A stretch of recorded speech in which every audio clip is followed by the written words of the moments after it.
Welcome, everybody. Another edition of the EquinEdge Stretch Run. I'm Justin. My co-host Oldy is here. It's Black Eyed Susan Day, second leg of the Triple Crown. Big scratch yesterday and the Preakness tomorrow. Today, though, we have the Black Eyed Susan. Great card at Pimlico. We'll cover this all morning, all afternoon. We'll look at some Gulfstream. Oldy, how you doing, brother? Doing great, Justin. Doing great. Still in sunny Boise, Idaho right now, but looking forward to a great day for the Black Eyed Susan and some good racing tomorrow for the Preakness as well. All right, let's jump in real quick. Who you got here in race 6 at Pimlico? I'm on the 7 Liquidator. I do think the 4 was a little bit interesting. I do not trust the 1 at all. Who you got here? I was 147 here. I played a $54 pick 4, and that was my start here. FISA, Scott, yeah, I pronounced that Fugazi. That's what I call the 9 horse in the Black Eyed Susans, a Fugazi. Oldie likes that horse. We're going to talk a lot about it, but I am completely against that horse with all of my being. We will find out, though. Big racing today. Oldie, I looked at this race and looks like they're approaching the gate, so we'll jump over here in a minute. But the one I thought was a little bit interesting, but this horse has burned some money. Obviously, it fits. It's probably going to run a great race. The 4's got a lot of speed. The EquinEdge long shot. The Morning Line really likes this horse. I thought this horse was interesting, to be honest. It stumbled last out and Whistle, here, and then, still ran an okay race. So, I think it's going to be interesting, but I landed on the 7, gets the Apprentice. It is the second EquinEdge pick, what I thought was a little bit sneaky, this horse has raced versus tougher. So over at Laurel Park and comes here to Pimlico. So I thought it was going to be tough. Yeah, no, I think the 7's going to be really tough. I used the 1 defensively here in the first leg, but, looking at the 1's performances, it didn't beat at 58s last time out and is moving back up against a harder group. And the 7 is definitely beaten better horses than the 1 has. Mm-hmm. Yeah. Yeah, I mean, it's sort of slightly raced, though, so obviously can improve there. It was way in the back last out, but going to be on the rail. If this horse doesn't break, it's going to make it really tough at 6 furlongs. So we will find out here in a minute. They're about to go. First race from Pimlico. For us, race number 6. Lots of racing ahead. Good luck, Oldie, on your pick 4, and anybody else here who's playing either horizontal or verticals. Yeah.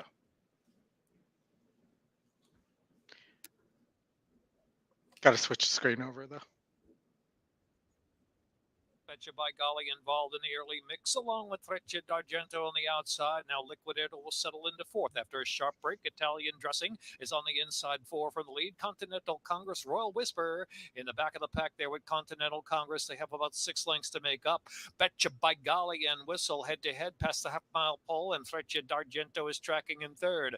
Followed by Liquidator, and now Royal 4 definitely just got squeezed off by the 5. Here on the outside, 4 never got the lead, which can make that near impossible. 1 got the jump. 22.89. The 1's in hand, man. Royal Whisper on the outside moves 2nd, and Freccia d'Argento is 3rd in between them. And Whistle is in 4th. They're followed by Liquidator, Continental Congress, Italian Dressing trailing the field. The 1 I don't think is going to be caught. The 7 going to try, but 0 half mile. Royal Whisper leads the way. Betcha by Golly battles Freccia d'Argento. No, I don't think the 7's got anything. No, 7 not going to Royal win. Whisper 1 in front. is going to try. They're going to get second, and probably. Freccia d'Argento trying to close it on the outside. Freccia d'Argento coming at Royal 6 Whisper. might get Royal there. Whisper hanging on. Royal Whisper. Nope, not quite. Close Freccia race. d'Argento and then Betcha by Golly. You got through. It was just with the 3 to 5 shot. Yeah, that wasn't the way I wanted to get through there, but yeah, the 6. I thought this horse fit, but it was off the claim, off Jamie Ness. Ran well, but nothing spectacular there. The one obviously just much the best here, even though it hadn't won that last race for whatever reason, was just much better than these. So yeah, one did get a scare, Jeff. I do agree, man. All right. Well, Gulfstream, Oldy, I think you mentioned this to me, is going over the top of Pimlico at the moment. So will be interesting to kind of see what happens there. Maybe we'll get lucky and they'll give it a little bit of a break between the two of them. Currently 7 minutes, so we'll see what happens. We have the pick six. I traditionally only never play the pick six at 20 cents, but we can maybe we'll wait till the pick five. I did think this first race was a little bit interesting, but before we go there, we'll have a little bit of time and then we'll get rolling probably with both those. Did you play Woodbine this morning? I did not. No, I was in training until about an hour ago, so I had to run. I ran back here for the show and didn't really have time to play anything. Yeah, no. We can jump there maybe later, but and then there's obviously a match race at Belmont Park. Yeah. I saw this briefly. Somebody screwed up the Lasix on these horses. Is that what happened? Yeah, the vet didn't make it there on time, and they had to scratch all the horses that were waiting on that vet to get the Lasix administered because it was too late. Yeah, so, that's a bummer. Pharaoh's Heart versus Honey Money. 1-1 versus 1-4. All right, we're just gonna jump to Gulfstream then. We'll skip Belterra. Gulfstream in I don't know, probably 15 minutes. They might actually be running a little bit behind. It looks like. I wonder if that's It's definitely interesting if you look at that match race. That E doesn't have a second pick; it only has a long shot and a first pick. Well, I'm wondering if I think that's just what happens when there's two horses. Yeah. Like, I think it just, I don't know if it necessarily means that's the long shot. It might. I mean, you could be right. I was going to say, I think it's just separating the horses. I don't know. You could be right. Maybe that's the way it works. Yeah, I don't know. I mean, we don't see a match race very often, so. Well, let's look at this then. I'm curious. Anybody, 5 minutes, Jeff. Yes, we can look at this. So can we beat the 3-horse, right? So 3's going to the lead, I guess. So it's a Lascano versus Kendrick Carmouche. So Carmouche, so you have Atras versus Michelle Nevin, right? Like, obviously, Carmouche rides regularly for is it Atras? Is that how you pronounce his last name? Atras, I believe. Atras. Okay. So this horse, GSR, is about the same, has 4 win and 9 tries. This horse is 1 for 3. You have, kind of a big proven winner here versus, a horse that has run well, right? And has 2 firsts and 5 seconds. The win percent obviously jumps up a ton. Yep. This horse ran. It's never been on the lead, though, or at least in the last 8 races. So, you never know how a horse like that's going to react. Neither of them were working particularly good either. Yeah, I mean, you assume that the 4, I mean, this horse has shown that it can kind of rate stock, but that was in a 60. But it's actually, I mean, the horse has been racing versus much tougher, so getting here should help. GSR gets back to 8 furlong, 1 churn, and has a win back here and has a second place here. I mean, if you look at that, I mean, this horse has made a ton of money at 8 furlongs. Yeah, I mean, it's just a matter of, if the 4 can find its way closer on the lead, I think I'm not sure the 3 can actually rate. either. Yeah, I mean, it looks like a lot of times it's interesting. This horse in when it was in that Asmussen, it used to come from way behind, and then Michelle Neville gets the horse, and the horse wants to be on or near the lead, but it hasn't really run well at those 60. So these horses have faced each other the last 2 races, Oldy, and the 4 got second and then got third, and this horse got 5th and then got second.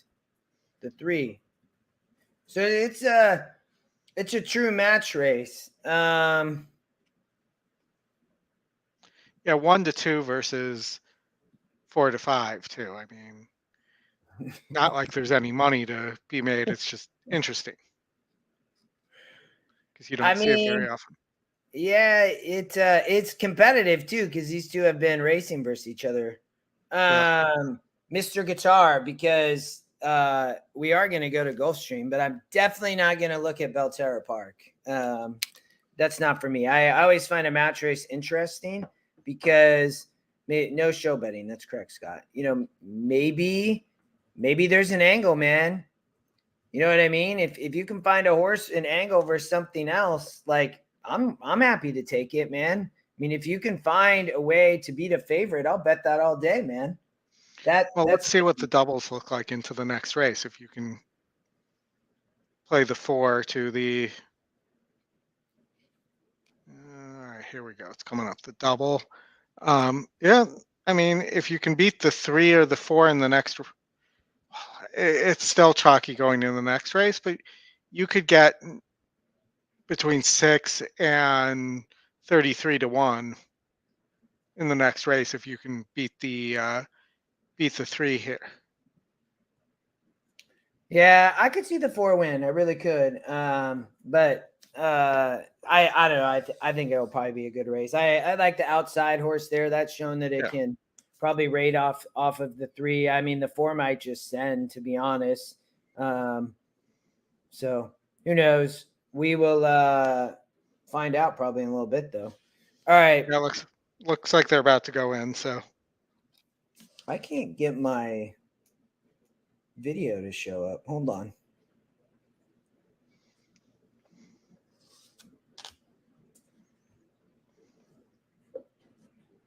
How's Idaho, Oldy? Gorgeous right now.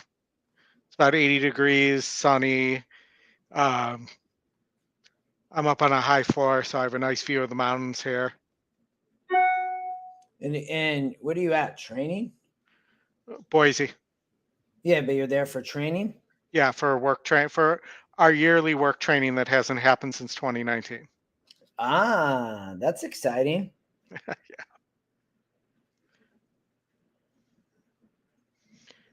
We had a team dinner last night.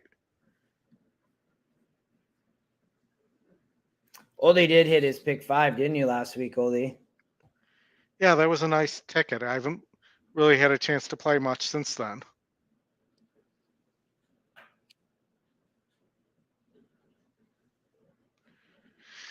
They're circling around here for no particular reason that I could imagine, other than trying to get as much as they can into the pick 4 pool.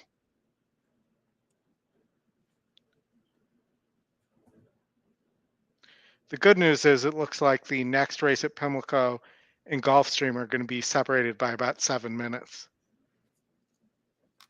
That's what we like. All right, let's just go to Gulfstream because we're not going to wait on these peeps at Belmont. All right, race number 4 started the pick 6, Oldy. Bottom level claimer.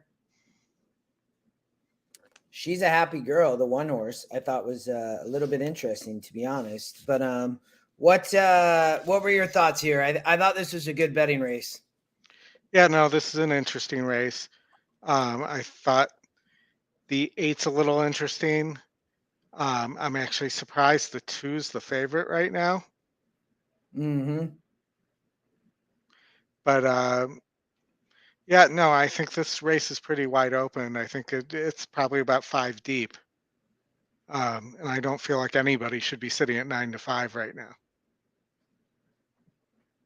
Yeah, I don't know how the 2 We can jump. Yeah, the 2 is currently 9-5. I jumped over to the video there. There's Brian's pick 6. Double singling the 4 in the first race. That horse is 3-1 currently. Definitely looked like it had a shot. And then to your point, we have Pimlico about 7 minutes after. So Ghostly Night looked tough, Dolly. I thought, 9-5 on the EquinEdge morning line, 30%. Alyssa Morrison ride. She's back at Gulfstream, the apprentice. She probably has that tag for a bit longer. I can't imagine much more, but this horse has been popular in the claiming box, won a couple back here in 46 and 48s, but then strives to step up to 52s and been a little bit tough. But this race shows up a lot tougher at a 625 claiming price, to be honest. So I thought this horse didn't have to win, in my opinion. No, I agree. I don't think this horse has to win. I think there's some speed here that might pull the 8 into this race too. Yeah, I wasn't really a fan of the pace. I know the 3 horses, the second EquinEdge pick. This horse is 10%. There's a lot of speed. I think, in my opinion, the 3 and 7 are going to duel. Was not a fan of the 5 and 6. I wasn't really a fan of the 2. If I played a pick 3 here. That's what I'm looking at right now. Same time as you are. Cupid's Dude, the 7 was interesting. In the next, I think the 5's a little interesting, going from sprinting to routing on the synthetic and getting a nice little bump in the GSR. And 40 flash in the second leg, or you're talking about here in the first? 40 flash in the second leg. Yeah, I mean, that horse does jump in GSR. I do agree with you. It's just so it may get loose.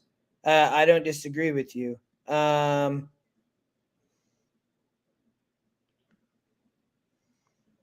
think I would single the Old Timer Earth. That's my opinion. Who would you single? Earth. Leg 3. I don't think I need this big of a ticket, though, to be honest. Yeah, I don't know that looks like a Justin single to me. Yeah, I mean, this Old Timer, man. I mean, the thing I would say about this horse, right, is getting back to dirt. And both these races, I mean, if it runs like this again, it will win. And I mean, those were just a few months ago. It is a 0% trainer. I don't know who this person is, but that would be, but I mean, that was way too tough, and the horse ran good for that trainer. But the win percent gets up. The thing about this third race, Oldy, that is, I don't know. This thing looks wide open to me, in my opinion.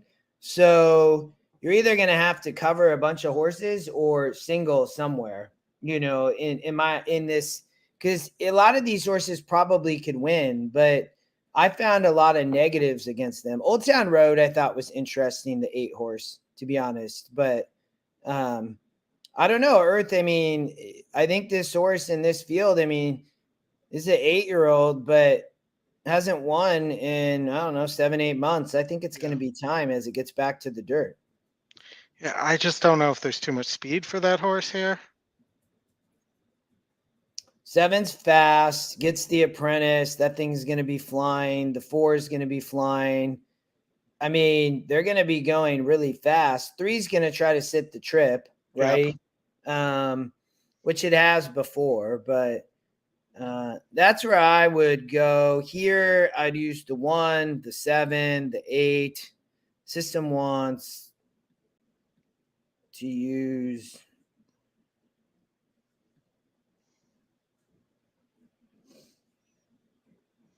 that's what I would play, I think. 1, 2, 8. The 2, for whatever reasons, taking all that money, Oldie. Yep. I guess I am playing. That's what I'd play for $15. Okay. Yeah, I don't see a horse that I like well enough to single here in this sequence. Jeff, My the ticket with 3-1 no singles is $24 if I were to play it. for a pick 3. Yeah. Hold on, you can tell me. I'll pull it up. How much time we got? 3 minutes. Okay. 3 minutes, yeah. Would you say 24? 24, yep. Okay. What is it? 1348. 1, 3, 4, and 8. So no 2 or 7.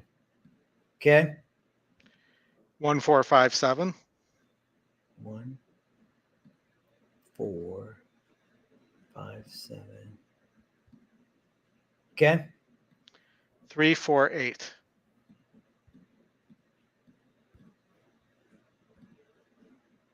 All right. There's all these ticket, y'all, right there. You know, the one horse Oldy I thought was really interesting here in the first race. You're using it as well. She's a happy girl. Yeah. You know, this horse is 12%. My biggest thing was this horse is getting back to an inside post, right? And back here, this horse ran in December, ran in the 2-hole and won, kind of rating off the pace, and then ran a really good race here, even in a 56. I mean, was not really super competitive, but wasn't awful, you know, and has, if you look at all these outside posts, the horse hasn't really run well. So, you know, toss this race. First off, the layoff in a 62. I think the concern is what happens here, but bumped at the start. I didn't watch any video. It really probably had no shot. And they just gave it up. So I thought at a price that horse was really interesting. Yeah, no, I think that horse is interesting. I also think the 3 at a little bit of has a little bit of value as well. But this race is pretty wide open. The 7 could win, the 6 could win. I mean, the 6 probably does not look like that horse is in good form, but you know, it's 2%, not 1% for a reason. Mm-hmm. Yeah. All right, that's Oldie's ticket, y'all. Pick 3. I am singling to the Old Timer Earth in race number 6. Started the pick 6. We will cover the pick 5 in the next race. We'll go Gulfstream here, play a little pick 3, and then we will go back to Pimlico for Black Eyed Susan. Great race coming up in race number 7. Deep field. Again, it looks like a big favorite currently, but Gulfstream here in Oldie, probably about a minute. They're going to definitely post drag, it looks like. We had the 1 year where they decided they weren't going to post drag. It's a shame that they went back to it. How's everybody in the chat doing? David, Catherine, good to see you. Scott, the manager from Yonkers, is here.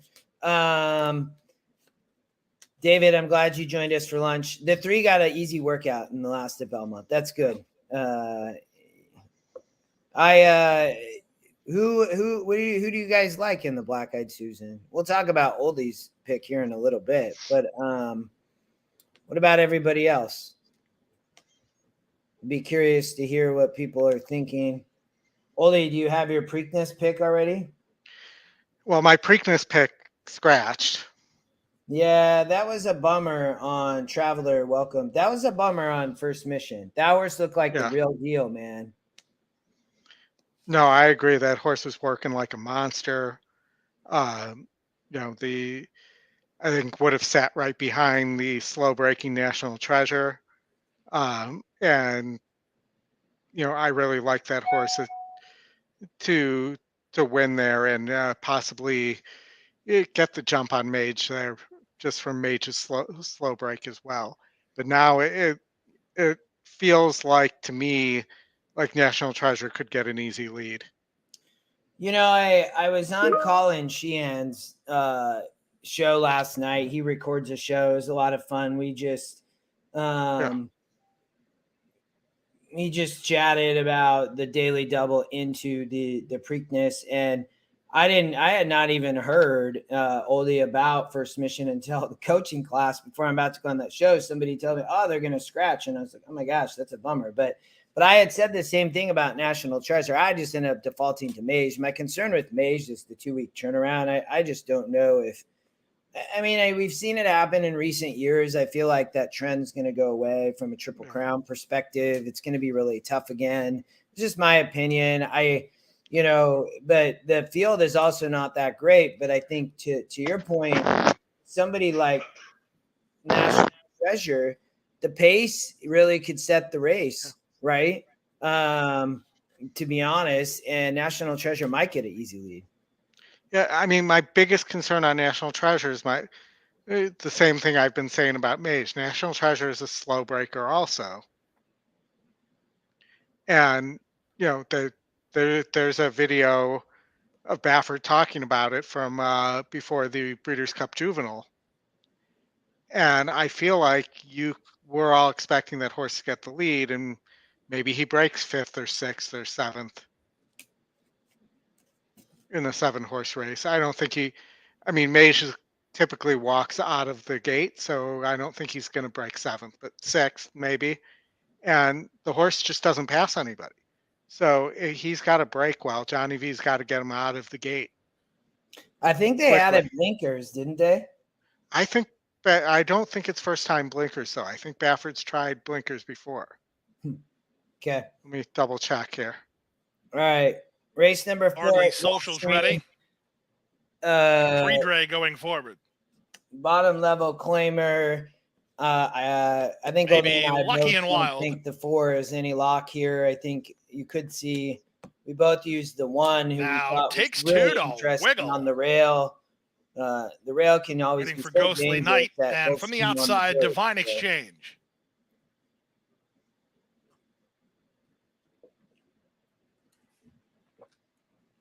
They're at the post. And they're off. Clean beginning. From the outside, Divine Exchange was away quickly enough. Here's takes 2 to wiggle, moving up. Maybe Lucky and Wild has speed. Ghostly Knight gets away behind the top horses while racing in 4th. Then it's Capri Dre and McGray domineering, saving ground. She's a happy girl. The early trailer is Hardly Social. They go to the 5/8. Take 2 to wiggle, and Apprentice Jockey Williams in front 3 parts of length. Morrison has room for Ghostly Knight. She's now on to challenge. From the inside, maybe Lucky and Wild, and out in the center is Divine Exchange. On the rail. Behind the speed is the Gray domineering. She's a happy girl is toward the rail. 1.5 to Capri Dre, and out the back is Hardly Social. One's running to the far turn they go as they round that far turn. Ghostly Knight up to shove a neck in front. Maybe Lucky and Wild tries to cling to her second. Domineering loose for the drive. She's now 3rd. Racing in 4th while hard used is Divine Exchange. Underway from last is Hardly Social with 5/16 remaining. It's an in-hand Ghostly Knight who now leads by 2. Racing second, maybe Lucky and Wild from between horses, domineering outside and Divine Exchange. Capri Dre for a slice, and they're at the top of the stretch. Ghostly Knight has this to throw off the turn with a 5-length lead. Second is maybe Lucky and Wild. Third is domineering. Fourth is Divine Exchange. There's an 1/8 of a mile to go. Elsa Morrison and Ghostly Knight still in front by 3. Not home yet, though, as maybe Lucky and Wild starts to gain a bit of ground again. 16th to go. Ghostly Knight driven out. Now she's home. Ghostly Knight is in front. She wins by 2.5 in the end over. Well, chalkity chalk. But we'll go on to leg number 5, Oldy. But before we do that, we'll jump back to Pimlico. Black-Eyed Susan, big racing of the day. We have live coverage, which is awesome. It's are we at race? What race is are we at 7? Okay. Well, they're 1 minute, man. I guess they are still going on top of each other. We didn't was this the late pick 5? No, this is the mid. There's like 12 pick 5s. Yeah. That they're running. So there's a pick 5 like every other race. I thought this was a great betting race, Oldie. Do you have any thoughts? I was really interested in the 13 possibly getting away on the lead. I like horses to come from behind, to be honest. For me, I'm on the 2-4-7. I would play some exactas with the 2-4-7. That's what I thought. I do think the 5 could be tough, but you know, I would not be surprised if the 2, 4, or 7 win, to be honest. Those are the horses I kind of landed on. I like to see horses come off the pace here on the turf at Pimlico. I do also think the 1 is a little interesting.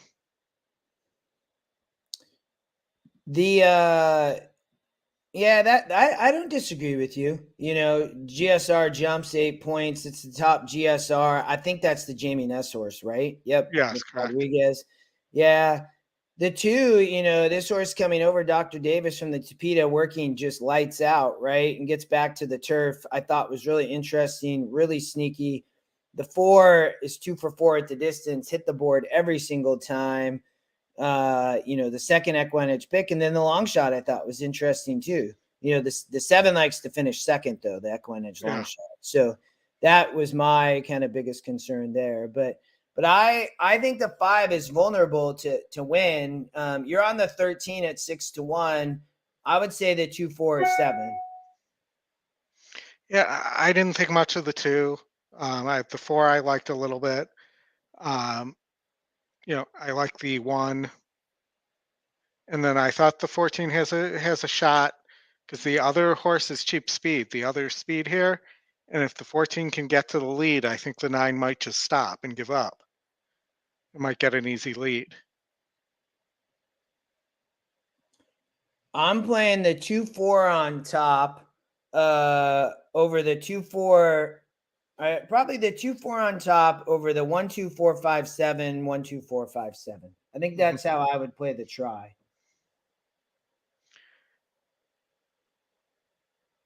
Yeah, I know you like the 2 a little bit. I don't see it at all. Yeah, I mean, I will tell you this. I think this race is wide open, to be honest. Like, 5 might win though. I mean, that horse definitely, you know, the top EquinEdge pick.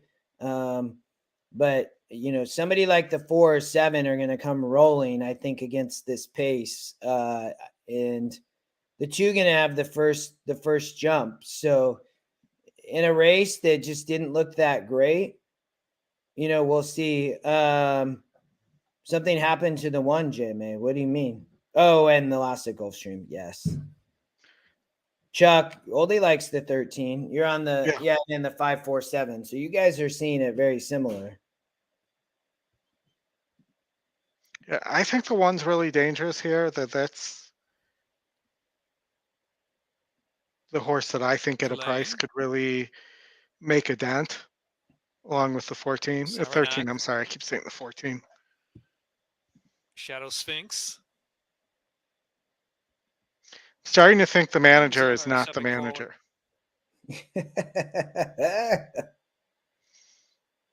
Bob Marco.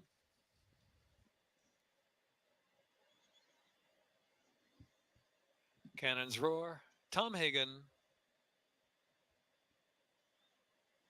And EquinEdge.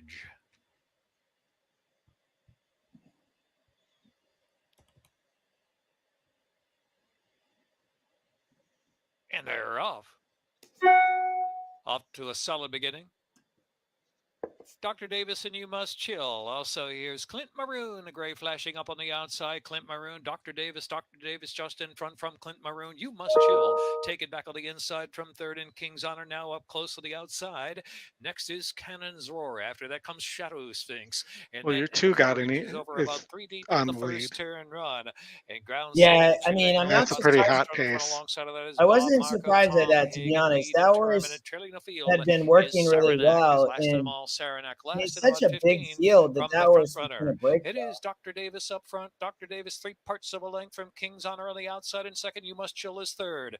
Next in between horses, Clint Maroon is in fourth, and EquinEdge in fifth. The opening quarter 23.12, so they're moving right along now.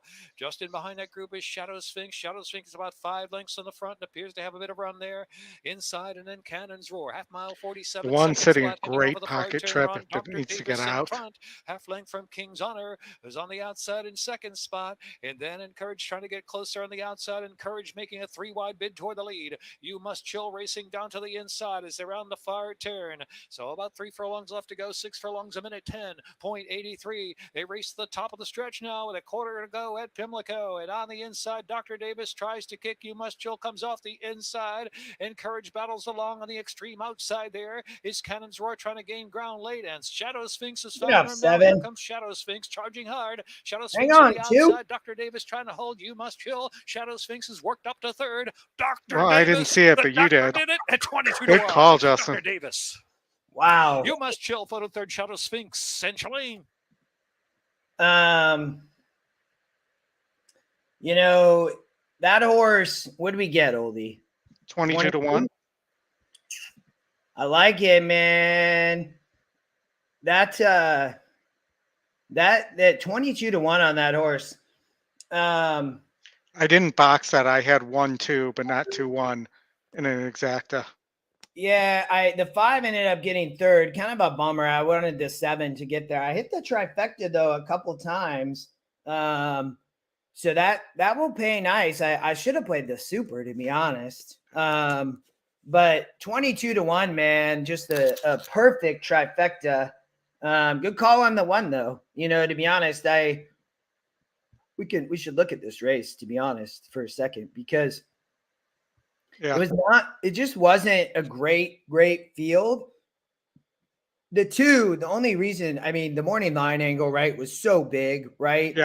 And, you know, Delacour and Carrasco, these, like, when I went to the Preakness a few years ago, there's all types of weird stuff that happens, man. It kind of blew my mind. Where I feel like on some of these other big days, it doesn't. But Source was 4% to win and was going down, right? But it'd been over on the Tapeta. And you look back here, I mean, this horse was going to show speed coming off of all of these sprints, right? Yeah. The big thing, though, Oldy, I mean, I will tell you, kudos to Bruno. Like, you and I both used those work reports. This horse had a 4-star work, was the top horse. And, you know, he was stretching out to 2 turns and just not a great field. And when you look here, right, this race was pretty telling, right? It raced in a 60 and nearly won off the pace. But I expected and was not surprised to see this horse go to the lead with the works like that, to be honest. Yeah, Jeff, it was. Looks like my buddy Marshall Patterson tuning in. Bro, I hope you bet that, Marshall. 22 to 1, we get on that horse. I started to pick 3 there, Oldy. I only used the 2 and 4 and just a couple horses deep in the next leg. So we'll see where we get, but that's a big boom, Jonathan. I'll be curious, Oldy, what the trifecta pays here. You know, 22 to 1 over 7 to 1 over a 9 to 5. I wish the 4 would have gotten up, but what do you think? What's the try going to pay for a buck? $240. Yeah, I would love to see that 9 to 5 on the end. I think if you had gotten the 4 up there, that's a $500-600 try probably. But I also don't know what the pool was. Yeah, I would expect it's big on Black Eyed Susan Day. We're in the middle of the card. Yeah, I'm going to say a little bit more. I'm going to say it's going to pay about $325, $350. I think by the 2 winning, even though the 5 gets third, I just think that's going to be, it's really going to inflate it with the 1 even getting second, but we will see here in a moment. I think it's about 277,000 in the trifecta pool. So yeah, it's going to pay more. Yeah, I mean, there's a lot of money there. That'd have been a great tournament play. So $1 try, $651. Wow. So what a hit. 375. 325. Jonathan, I'm just glad you played it, man. That was dope, man. 325 for 50 cents. And must have been really a chalky segment if that pick 4 only hit for 172.70 with a 22 to 1 horse. Yeah, but now it's time to I only have 2 horses in my pick 3. Thanks, Larry. That was all there to be had. It really was. And Yeah. Oldy would have called that his trash pick of the day, and that's a good thing. we like when Oldy does that. We really do. And it's Oldy knows this on the show. It's really good when Oldy and I don't agree. That's a good thing. Larry, $20 win play show, brother. That is amazing. Steve. Oldy, you and I, we should have played the exacta, to be honest. Yeah. I played a 1-2 exact, and I didn't play 2-1. I didn't box it. You didn't have faith in my 2. Yes, exactly.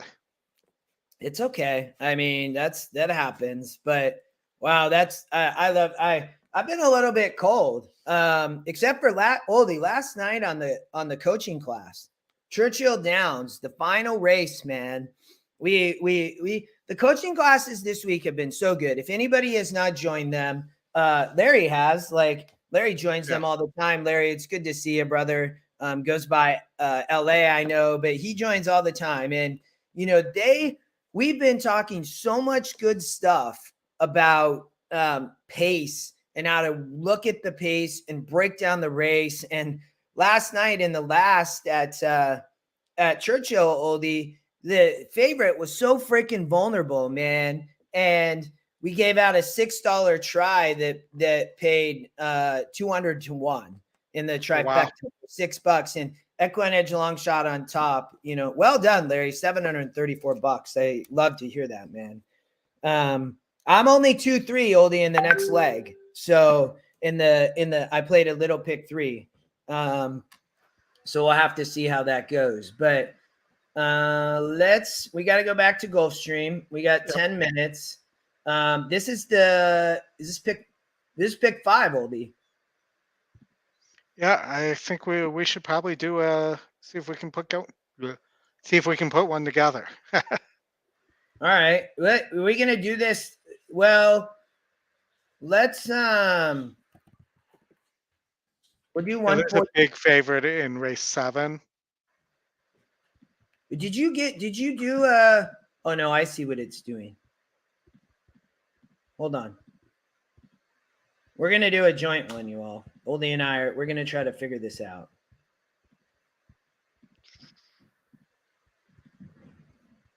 That trifecta, that gave me the bankroll for the weekend, Oldy. So what denomination did you play that at? The try? Yeah. I only played it for $1. I should have played it for more. The problem is we didn't look soon enough. That was one of my probably best betting races of the day, but we just didn't look soon enough. Oh, yeah, it's almost gone. Hold on, though, y'all. I got to get us back to my girlfriend's interrupting us. Yeah. So there's $144, Oldy. So let's figure out if we can jointly put this together. Yeah. I thought the 7 Cupid's Dude was really, really interesting here. It's the favorite at the moment. So obviously others found the same thing I did in the first leg. But before we do that, so I mean, I thought, to be honest with you, the 3 was very interesting here, Oldy, in race 7. But I do think the 2 is very hard. What were your thoughts here? I really want to find a way to beat this 2, but I don't. Other than really, the 3's a little interesting. The 1's a little interesting to me too. Lightly raced, practical joke, horse going 1 turn, and gets the advantage of the inside post. And then one of 48 last out really improved for whatever reason, right? It got off the turf, so that would be why. And then a third time start, so obviously, that horse could improve. And what about the 5? I thought this horse was a little interesting. You can see my little stars up here. I was very iffy on the 2, but I mean, it's the real deal. I think the 5, it missed back here, right? A few back in a 72 and a 66. It's continually dropping. I mean, it has 1 win in 7 tries. It won as a first-time starter. and then it's just been facing really, really tough stakes type company. It is a state bred, and it couldn't win that stakes, and it didn't win this allowance, but those were both tough races. I guess is the 2 churns just wasn't for it, and now it's cutting back to 1 churn? Yeah, I think that might be possible.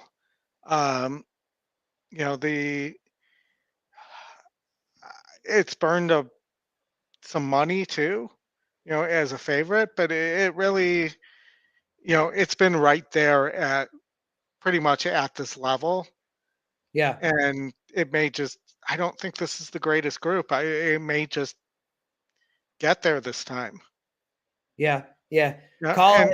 Colin joined us, Oldy, so I figured I would say hello. Keep going. But just looking at this, I kind of like the 6 in the last as the long shot, who's 40% on the synthetic. Odds blinkers off the claim.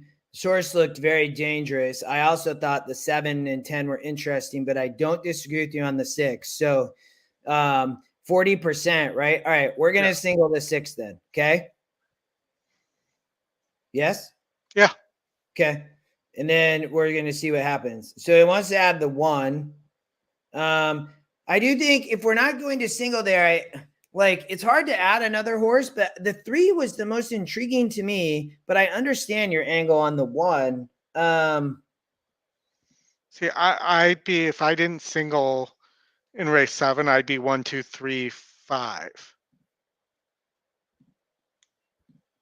I don't necessarily love the 5, but that's okay. So let's start there then. Okay, let's go back to the first race. Colin, welcome, brother. It's good to see you. You just missed. I just called a $46 winner, Colin. You should have had me talk about this on your show last night. No man left behind, Jeff. I think this horse has a great shot. I really do here. 29%. Oldy here, I thought the 1 had a shot. I didn't necessarily love these pace horses, though. I know that you talked about the 5, the 2. I mean, what do you the 8 or the 4 of that? I thought the 7 was one of the more interesting horses. I thought the 8 was interesting from the morning line angle. I feel like you almost have to use this horse at this type of price, right? But I mean, it's only 9%. Alyssa Morrison on the synthetic, going to be coming off the pace. I don't know. I thought this leg was hard. Yeah, no, this was definitely a tough leg. For me, I was 1, 4, 5, 7 here. All right, we're going to add the 8 too, though. Even though it's just so tough to, I'm thinking about the 4. We could drop the 4 if you want to drop the 4. The 4 is 1 for 14 at the surface and distance. 0%. All right, let's toss the favorite. I like doing that. Okay. All right, 1, 5, 7, 8. Sure. I'm adding the 8. Okay. All right. And then we already have leg 3 locked in. And so leg 2 here, the bottom level claimer again. I singled Earth in my little pick 3, so we need to use Earth for sure. But I also thought this race could be really messy. What were your thoughts? Yeah, I was 3, 4, 8 here, and I know you like the 5. So you were 1, 3, 4, and 8. I like the 5. No, I was just 3, 4, 8. Oh, no 1. Okay. Do we need the 1? No. I didn't even add notes. So the 6 or 7, let's talk about them for a minute. The 6, 11% to win, was 14% last out. It's a big jump in the SOR and seems up against it. Morning line liked it a little bit. I didn't really like the 6, so we're not going to use that. The 7 was pace of the race, but it's this horse stops on the lead is my concern, and off easy leads. It is versus tougher, but even when you go back here and it was racing in a 52, it stopped really bad. Stopped back here in 56s and 52. So I didn't trust her on the front end on this horse. And they ran it with a different apprentice last time. Yep. for the weight break, and it still stopped. Yep. All right. I'm with you. Okay. So, but it then tried to do that.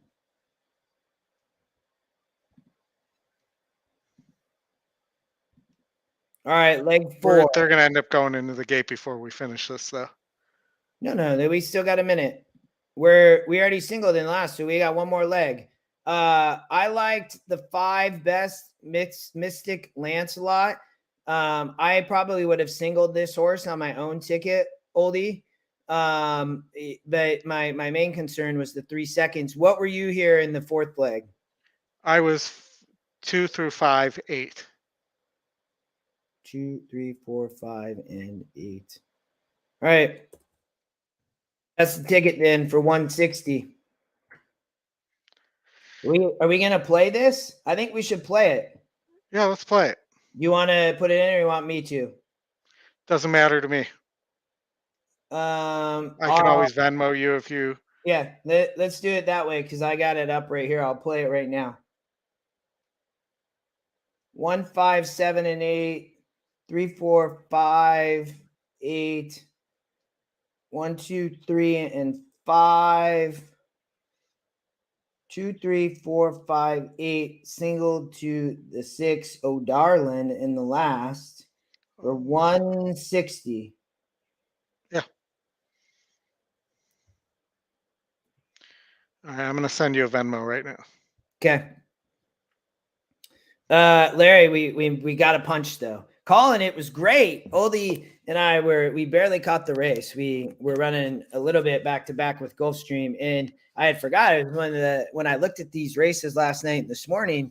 That turf race I thought was very interesting there at Pimlico, and we'll be jumping back to Black Eyed Susan here in a minute.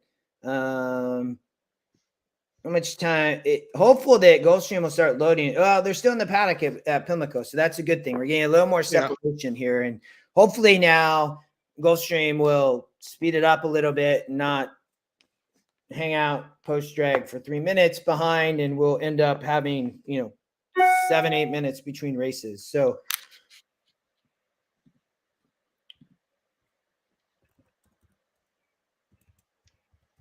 Oldy, I never heard what I almost spilled coffee, but why did we have the scratch tomorrow in the Preakness? An issue with the left hind, I believe is what they said. Interesting. That's a shame. Yeah, no, I agree.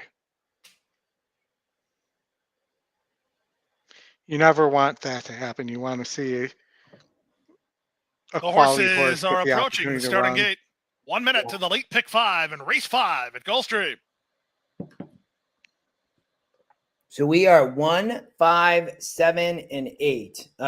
We do not have the morning line favorite, the 4, but the 7's the one taking all the money, which this was what I thought this horse would be really tough. So it's a good thing for us, Oldy. Hopefully this 4 is the right choice to get rid of this horse. Yep. And, would love to see the 8, though. Although, I was going to say it's starting to take a little bit of money. But the horses are at the gate. It's now post time. Moving into line now for race number 5. The late pick 5 starts here.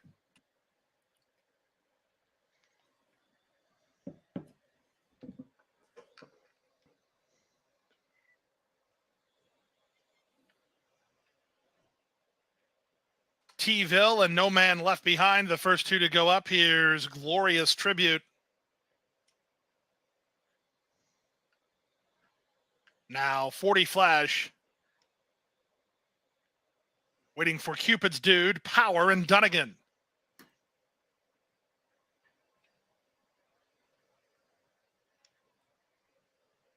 Cupid's Dude, the gray, under jockey Edgar Perez.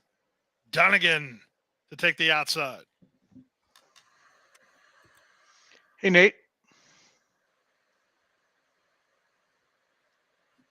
There, Rimigate.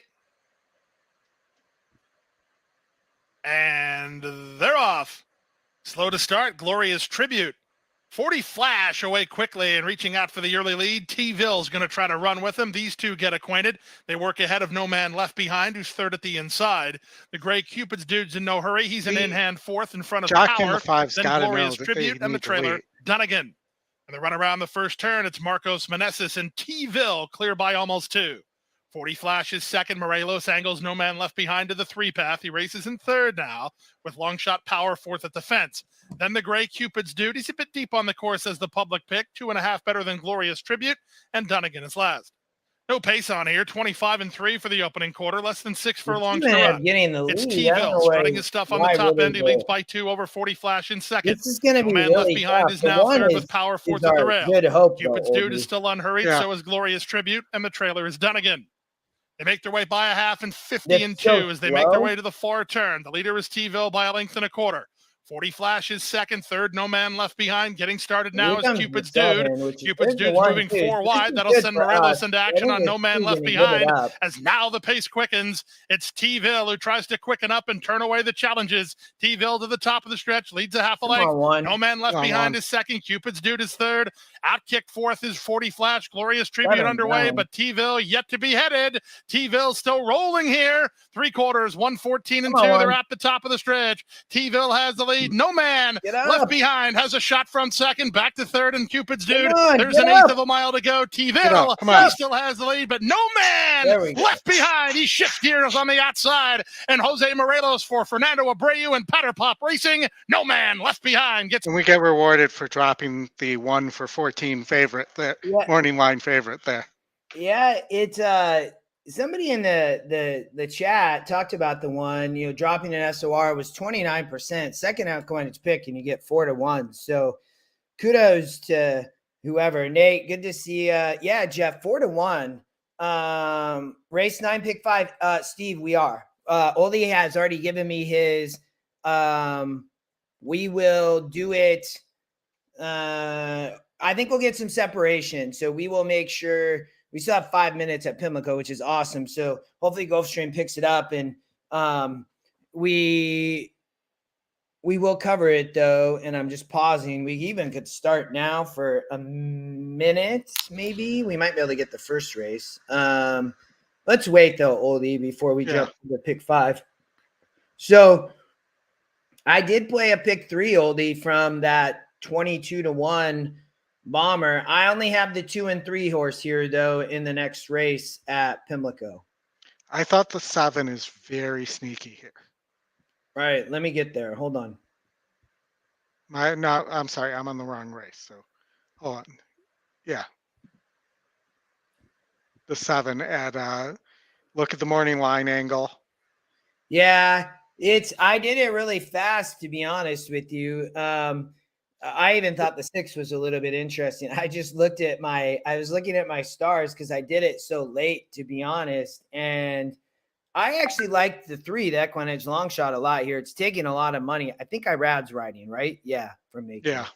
But you're right on the 7. I mean, this horse, it's only 6%, it won a maiden last out. And, very tough to come back and win, but for Graham Motion, Velasquez rides, right? And, this horse, that was a nice win. I think it's going to be tough to drop into allowance, but what were your thoughts on Fort Warren here coming over to Brittany Russell from Baffert? Yeah, I just don't think Fort Warren's all that good of a horse. Mm-hmm. And a lot of the horses that Brittany Russell's gotten from Baffert, there were a bunch this year. None of them have really run back very well.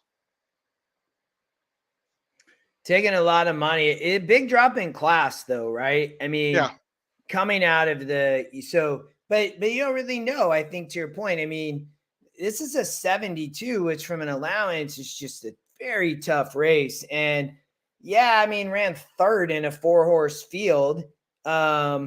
In the grade 2 San Vicente, right? But I do agree this horse is definitely vulnerable, I would say. To me, it looks like there's a lot of speed here. Yeah, with the 6 and the 2. The 6 very fast, right? Yeah, and the 6, the 2, the 3, and the 1 and 1A. I didn't think they really had much of a shot combined in the dual entry there. I thought that Irad, right? Anytime I see a situation like this, Oldy, is this horse has not shown its real ability to rate much, but it's going to get the perfect chance today from Maker and Irad. Yes, but I the horse has not gotten the lead before and just hasn't been able to relax. Yeah, but that's what I mean. You're going to get Irad on who can do anything it really wants, right?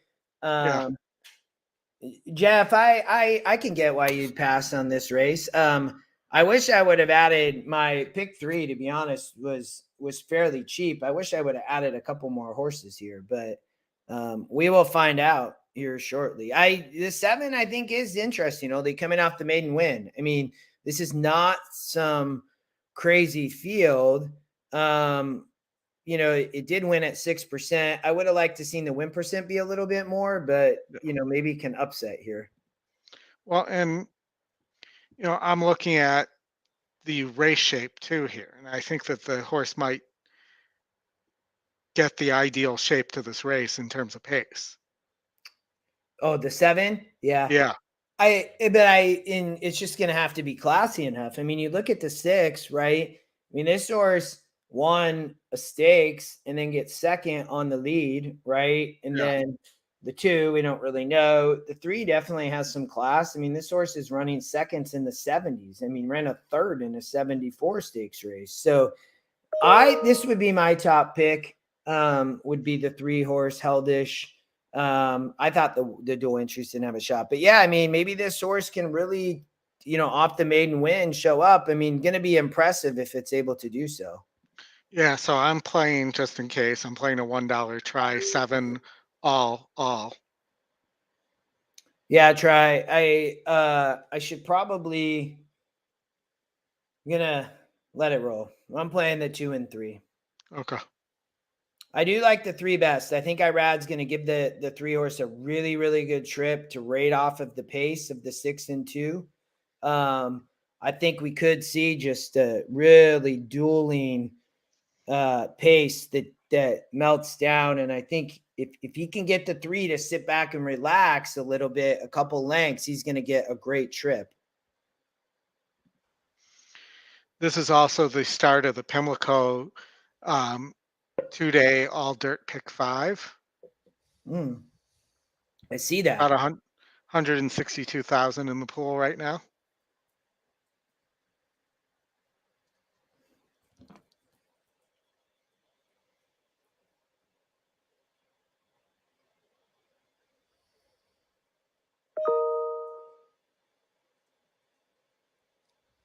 Who are they looking at right now? It looks like they're looking at a horse. Yeah, I mean, the 2 is over here. They're all looking over here, but I don't think they're looking at the 2. There's the 3. Yeah, I wonder if they're looking at the... No, they just let the 3 go. It looked like they were looking at somebody. Fort Warren moving in. They're loading, though. Yep. So whatever the check was, maybe they cleared... Whoever the horse was cleared it. I thought it was the 3. Heldish.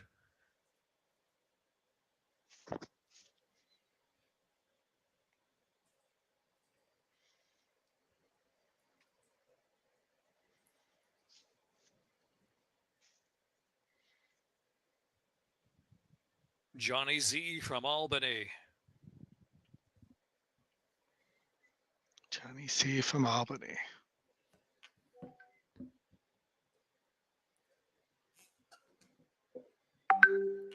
Contempt.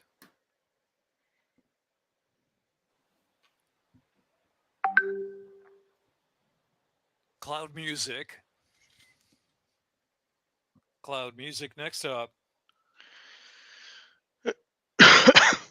Indie Bound.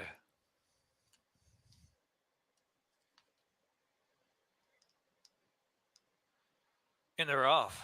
2 broke slow. Johnny Z from Albany. Yeah, right out to the front from Cloud this Music. 3-horse is third going to be Heldish really on the inside. dangerous, Fort man. Warren now Or the takes third 6-horse, chase sorry. on the inside. On the Johnny front Z end from like Albany that. leads Yeah, on I agree. Cloud Music. The outside Heldish. The inside is Fort Warren. They're head-to-head now for third. The ones Next at is least for Contempt my back in the purpose, pack, putting like some Indy pace Bound. It trails on the for field. the 6 6. lengths will But cover front to wow, back they went with a half 20 mile and left 3. to go. Holy, At opening that's quarter. insane. Well, is that right? Into the far turn, That Johnny can't. Wow, Z is from that right? Albany Was flashes the away from Cloud I'm not sure who Music. the A track length and a announcer half. was, but Johnny that was Z from quite a Albany comment. has plenty of Z for zip. Johnny Z from Albany. Now Fort Warren asks for a little more run from third down to the inside. And they're followed by Heldish at the far outside. And then followed by Contempt second to last. And trailing the field is Indy Bound. Turning for home with a quarter to go at Pimlico. Johnny Z from Albany has the lead by 3. And Fort Warren trying to get into gear. Down to the inside and shifting just to the outside of Johnny Z from Albany, who's got a furlong left to go. And a 2-length lead on Fort Warren, who's trying to reach. It is Johnny Z from Albany. Fort Warren on the outside. Johnny Z from Albany. Fort Warren gets the lead late. It's Fort Warren. I'll take it, man, even though it's the chop. Johnny Z from Albany. Then it was Heldish. It was actually that was not correct. So there's the appropriate fraction, which was 22 and was that 22 and 3? I think, Oldy. I only caught it for a second, but yeah, I didn't get to see it either. That the 20 the fractions that they had during the race were nearly 2 seconds off. If I'm correct, they were much different, but that was a good ride on the 2 for breaking slow, Oldy. Yeah, absolutely. And the 3, didn't really relax. Yeah, it actually he didn't. I mean, you're right, and just didn't ever really run a great race. I mean, it wasn't awful. Gonna run a nice third, but I mean the 7 was awful, but also didn't get the pace to run into that I thought. The 6, to be honest, and with the fractions that I think it actually it did run. If it really did run 45, I mean, I guess so. But I thought with that easy lead, the 6 was going to be gone, man. But for the sake of my pick 3, that's a good thing. Jonathan. Yeah, sorry, all of a sudden I had a coughing fit there. Give me 1 sec here. You had 500 to win, Jonathan, on the 2. Well done, man. I didn't. I thought the 3 was going to be interesting, but the pick 3 advances. That thing, even with the favorite, still going to pay a little bit, so that's a good thing. I think that was yeah, Scott. 20 for the first quarter, 45 miles per hour, man. They were a little bit off though. The actual fractions you can see ended up being 22.63. So it was about 2 seconds off for whatever was going on there. I don't know how that was so far off, but Sheldon Russell gets the win for Brittany. Beautiful day at Pimlico, to be honest. If anybody is in the area, they got great weather for, I don't know what tomorrow is showing, but it looks like today. That's just beautiful. Imran, you missed our bomber earlier, brother. Woodbine race 5. I don't know if we're gonna go to Woodbine today. It's too late too, man. We won't get there. We're kind of sticking with Gulfstream and Pimlico, trying to stay semi-focused. That's what I found, Oldy. We stay a little more focused, we do a little bit better.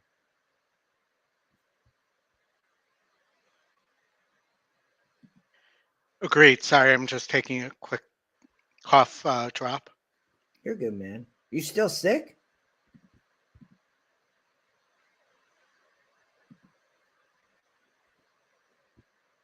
Belmont, Gulfstream race 6. I singled y'all the 5. I think so this ticket, I played this pick 3 earlier, Oldie, and it's not gonna probably pay much, but at least got the 1 there. But I singled the 5 in that. This horse is 2-1 currently. Earth. This is a former Fletcher horse. And then I guess, did I play I may have played mine there as well. I forgot about that.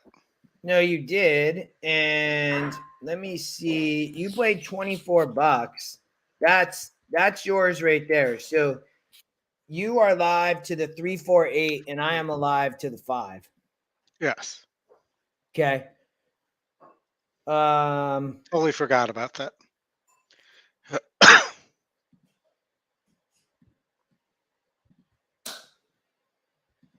All right, Gulfstream race 6. You were 3, 4, 3, 4, 8. Yes, 3, 4, 8. I like the 5. Let's talk about this race for a minute. So the 3, 21% to win, top EquinEdge pick. The current betting favorite, the 8, is taking like no money. No, this horse is 8 to 1, which is kind of wild. But so when I looked at the 3, Oldy, I just didn't know, from an SOR, this horse had been racing.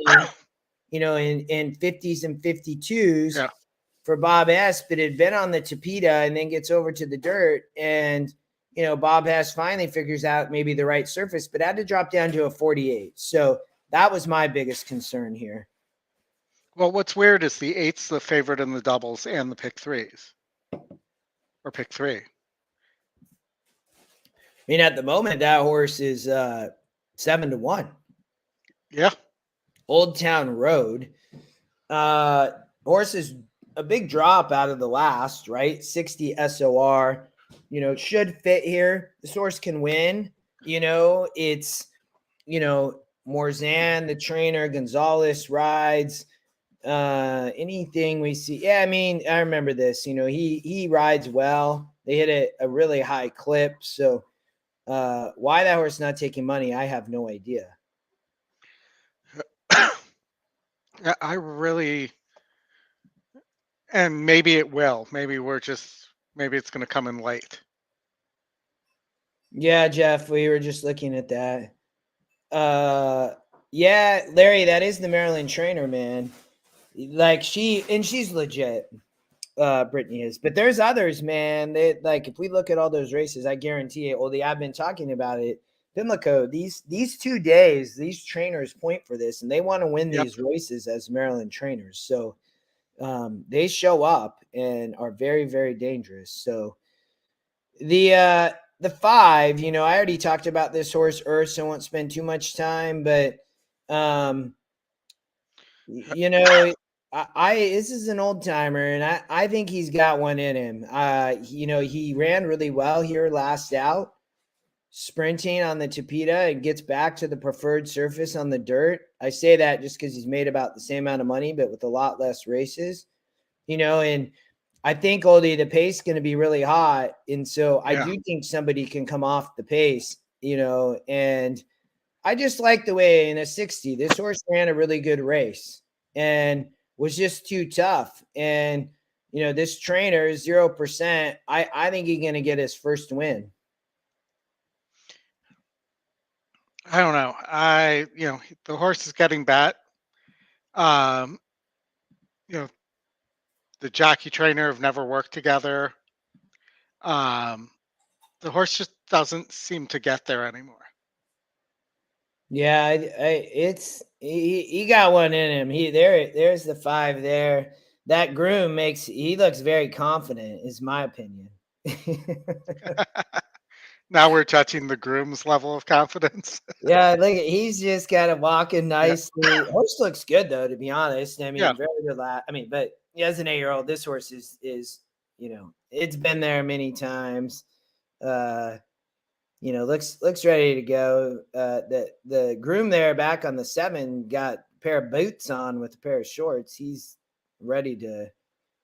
I don't know what he's doing. Well, apparently Brian Nadeau agrees with you. I see that. Look at that. He got the 5 on top too. Everybody, I don't know. The word's out, I guess, on the 5.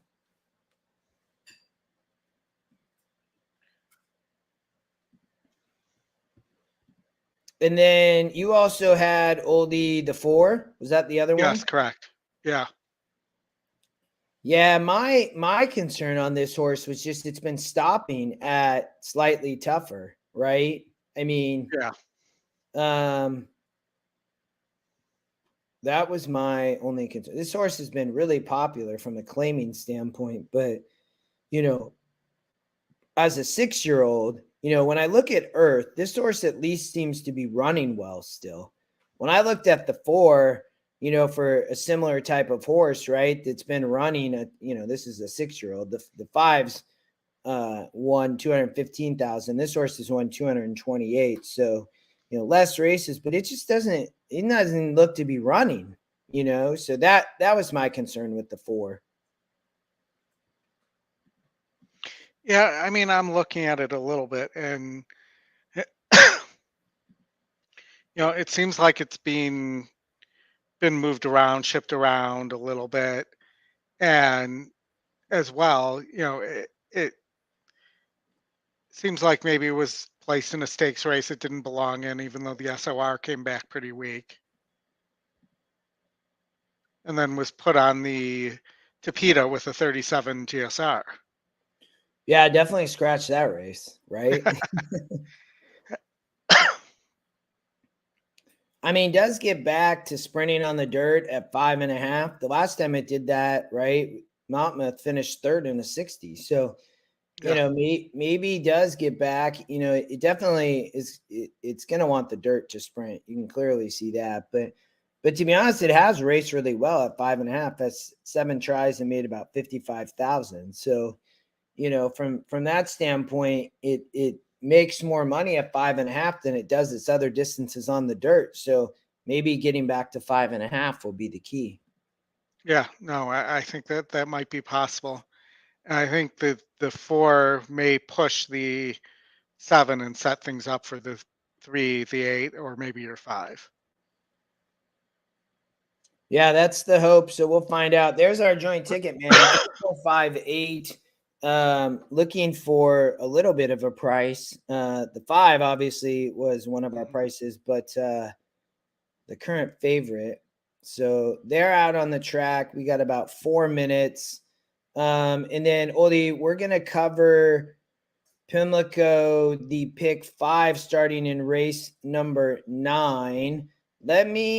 What we'll do is we can start because we're only going to end up having about 10 minutes, I think, to do that. So let's start covering that now. This is the late pick 5. Goes through the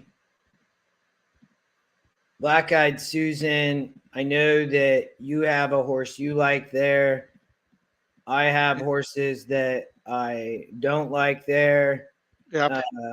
It's an interesting race, I think, to be honest. I would say, like, I think a lot of people are gonna probably play a similar ticket, or at least single the same way you do. So there's your ticket. You're single to the 9 horse. Is it Feza? I think it's Feza. That's how I would pronounce it. So this is the 5 for 5, has not lost a race. Bob Baffert coming from Santa Anita, ships in here, been the favorite, dominated its races really in the last 2, right? The Oaks race ended up winning by 6 lengths and made it look easy. But let's jump back to the first leg. So you are 259 here. Thundering Creed, this horse finally at least gets back to the turf, but it's only 3%. Michael Tomlinson, I don't really know him well, but he needs to stop putting this horse on anything other than the turf, right? I mean, the GSRs on this thing are massive, and he ran this thing on the synthetic and dirt, and then I don't know why he ever put this horse on the Tapeta again in this stakes race. Like, just keep the horse on the turf. So you're using the 5, but Her World, the Wesley Ward, looked tough here. Yeah, no, I think the horse is tough here, but I think that there's a lot of speed too. And I was playing this as, okay, you know, the Ward horse could win here. The two, even though the 2 is fast and didn't run well last time out, can rate. And you know, that loss in the Giants Causeway, I believe, was against Carvel too. So the horse can rate a little bit. I thought that horse was really interesting. I think the 4 is a little interesting as well, even though I didn't use it. Yeah, this race back here, these races, this horse fits here. I think it really does. I mean, it won a 68 here, a stakes race, off the trainer change. It goes off on the layoff and on the shelf, but then shows up here in another stakes race. So, I thought this horse was interesting as well. I really did. Yeah, and then it's can I find a horse that might be able to rate behind that, and that was the 5. So, and you talked about the Tomlinson shouldn't be putting this horse on synthetic. That was obviously one of the things I was looking at. But if it breaks more like it did in Kentucky Downs than it did at Keeneland in the Franklin Grade 3, that this horse could be sitting on a really nice race with a good pace setup. Mm-hmm. Mm-hmm. Oldy, I think in my ticket, I probably am going to single the 9 here. Her World would be my guess. I don't disagree. And I thought that I thought the 5 was interesting, but I don't love the 3%. And I can't take really 7-2 at a 3% like that. I do think the horse wants the turf and it's going to run a great race. I would hope. It's taking so much money. I do think the 4 is interesting, but the horse is coming off a layoff, and I'm like, well, I don't know. So and then I look at the 9, right? And this horse, Irad, Wesley Ward, ships here, probably was pointed here. The win percent is the crazy thing for me. And I didn't really love the 2. I thought the 2 was interesting, right? It's dropping. It's ran well. I think I'm going to single the 9 on my ticket, though. Okay. We're almost to Gulfstream, and then we'll have about 8 minutes, so we'll hustle through. But that's Oldy's ticket. He's gonna go 259 and single in the last. I'm gonna single in the first to Her World, but we're gonna watch Gulfstream first, and then we'll jump back to Pimlico in this late pick 5. 8 horse current favorite, Oldy. So, what are we here? We have 3, 4, 5, 8. Okay. Yes, correct. And then you're single to the 5 here, and I'm 3, 4, 8 in the pick 3. The horses are the pick 3 actually that's going to play now posted. Not play, pay pretty decently. It will pay decent. Is that what he said? Yes. I just couldn't get the words out of my mouth today.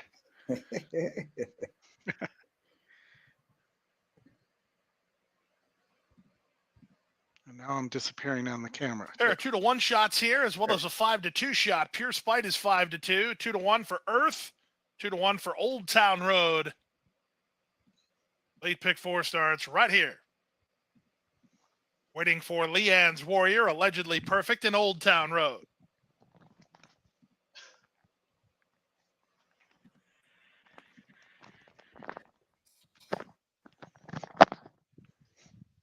There we go. Now people aren't staring at the top of my head. Old Town Road to the outside gate. 5.5 the trip here to start the late pick 4. They're at the post.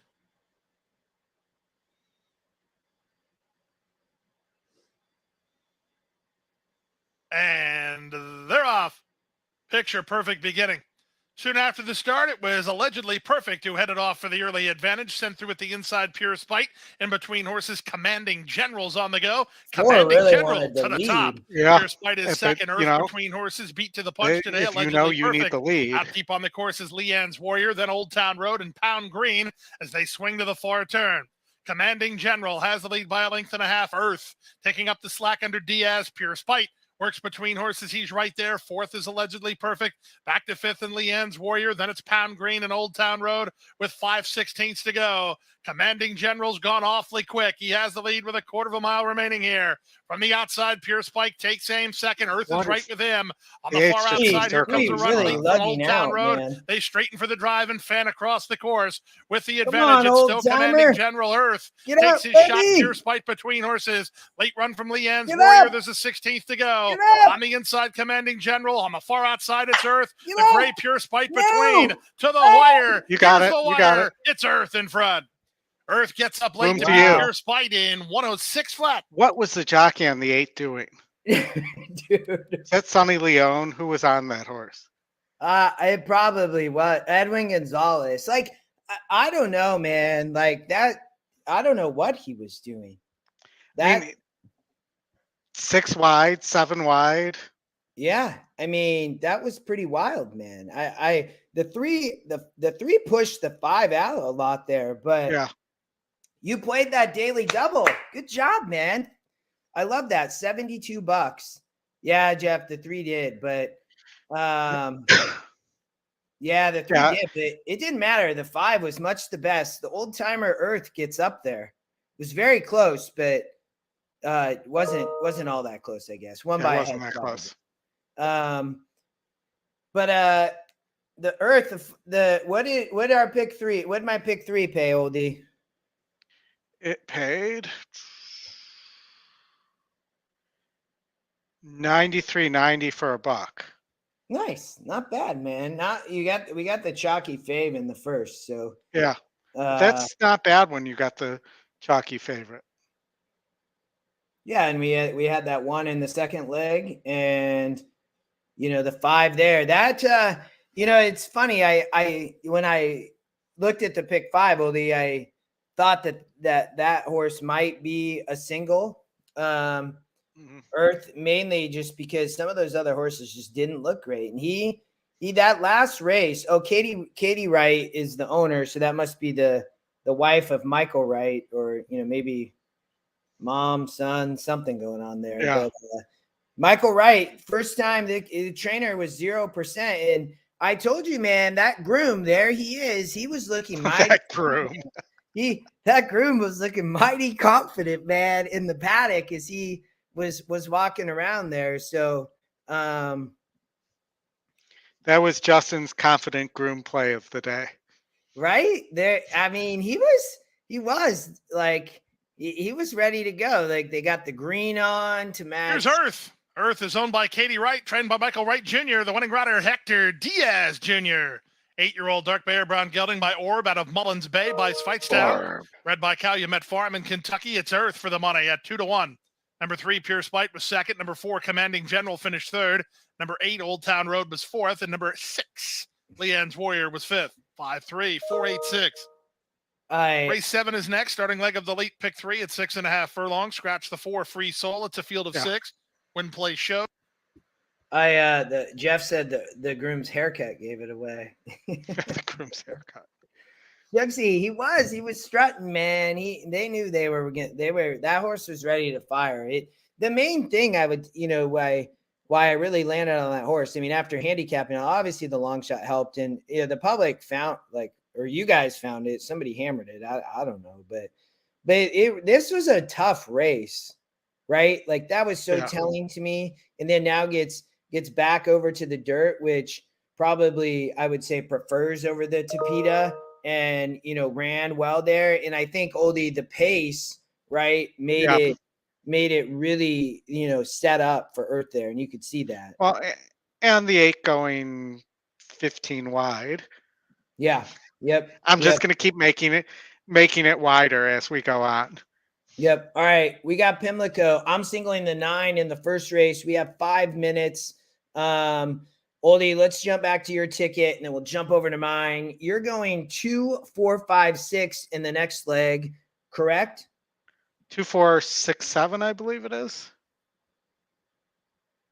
No, I ended up going 2, 4, 6, 7 instead. There. Take a look at the 7. I preferred the 7 to the 5 after taking a closer look. Oh, this horse that comes over to Brittany Russell here, although this horse had been racing over at Delaware and ran once and just didn't run at Laurel. And then Brittany Russell gets the trainer change here from Pecoraro. I thought Afternoon Tea was really interesting here, Oldy. I thought about maybe singling this horse. I talked about this race on the Wednesday coaching class. Key of Life and Maple Leaf Mel, both dangerous, a lot of speed. Afternoon Tea just broke her maiden as a 3-year-old filly here. I thought this horse looked really, really well. So I'm not surprised to see you spread here. I'm using 2, 4, 5, 6. So that's my ticket, y'all. I'm singling the 9 in the first. 2, 4, 5, 6 here. Any other thoughts, Oldy, before we go to the next leg? I mean, this really could have been an all leg because the 1 looks potentially dangerous too. I mean, 4%. The 82 SOR seems top high GSR. Is the top GSR, to be honest.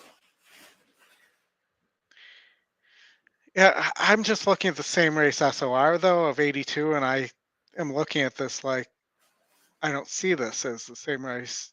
Yeah, as an 82. Mm-hmm. Yeah. Let's keep going though, because we're gonna run out of time. Yeah. I'm 3, 8, 11 here. You are. I am 1, 3, 8, 10, 11.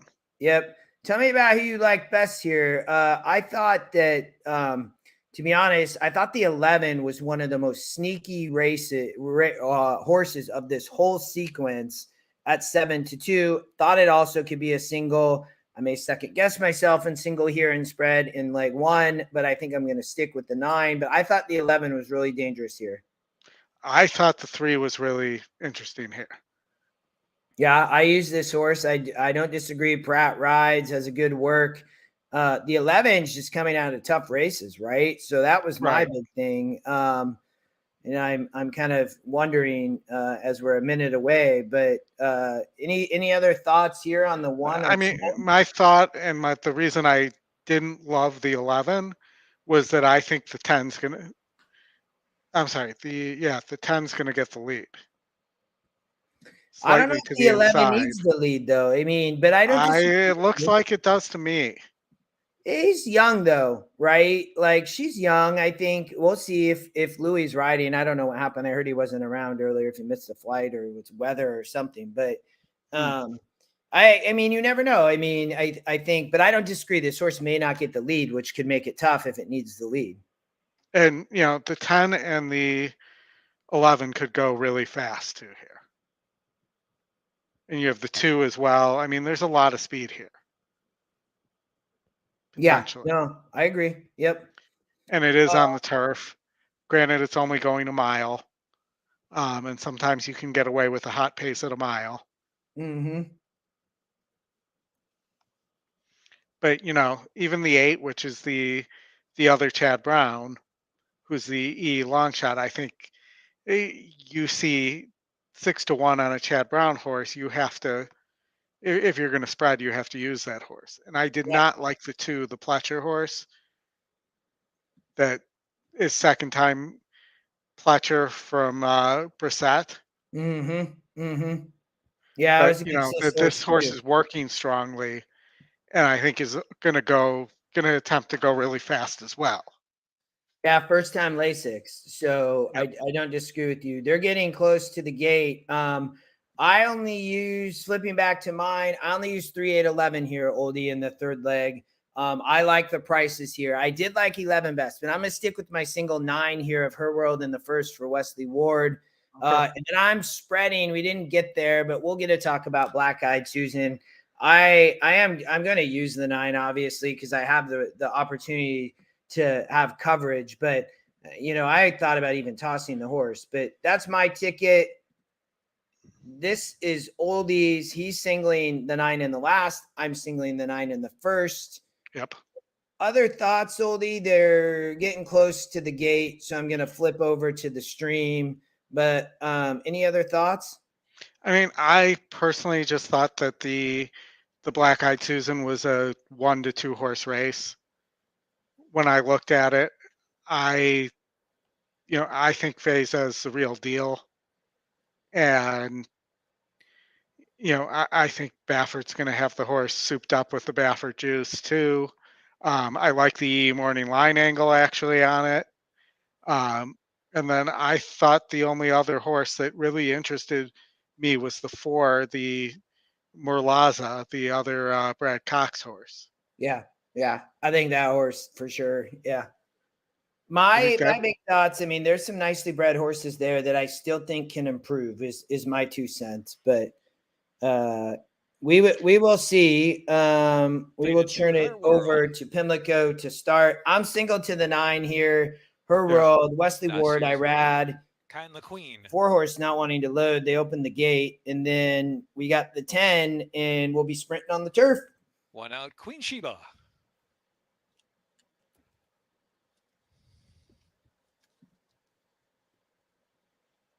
Tony, I think the 8 though is the speed, the very one. Stops usually. Spicy Mark, very fast away from the gate, trained to Artemis. Whiskey and Rye for the inside, running along in third. Her World on the outside. 4 is going to rush up. Whiskey and Rye got shuffled back badly, lost a couple of spots down the backstretch run. And so it is Spicy Mark, the leader from Can the Queen, last year's champ. And then is Her World on the outside, a trained to Artemis, racing along in fourth, back to Whiskey and Rye. It followed by Queen Sheba, gap of 3. Back to Spawn, Glass, and Thundering Creed is racing to the back of the pack now. And trailing the field is Lemos Cunha. They race to the top of the stretch with a quarter to go at Pimlico, and a narrow lead there for Spicy Marg is trying to hold on about 3 parts of a length. Train to Artemis coming off the inside now. Hair World the far outside, and Can the Queen is next, and Spun Glass trying to offer Come on, a late kick. Whiskey get up. The far outside. Train to Artemis takes over. Train to Artemis bounding. I'll take it. Now. Paco Lopez. Single Irad wide the whole race. Second was Spicy Marg and Spun Glass with a good late kick, and then Thundering Creed. That horse probably needed the lead and just couldn't get it. Well, good call. Not that was. So I wonder if there's going to be an objection by the 4 on the 2. You think? I mean, the 4 was done. I mean, the 2 definitely pushed. Paco definitely pushed his way out. If Irad did that to him, Paco would punch him right in the face.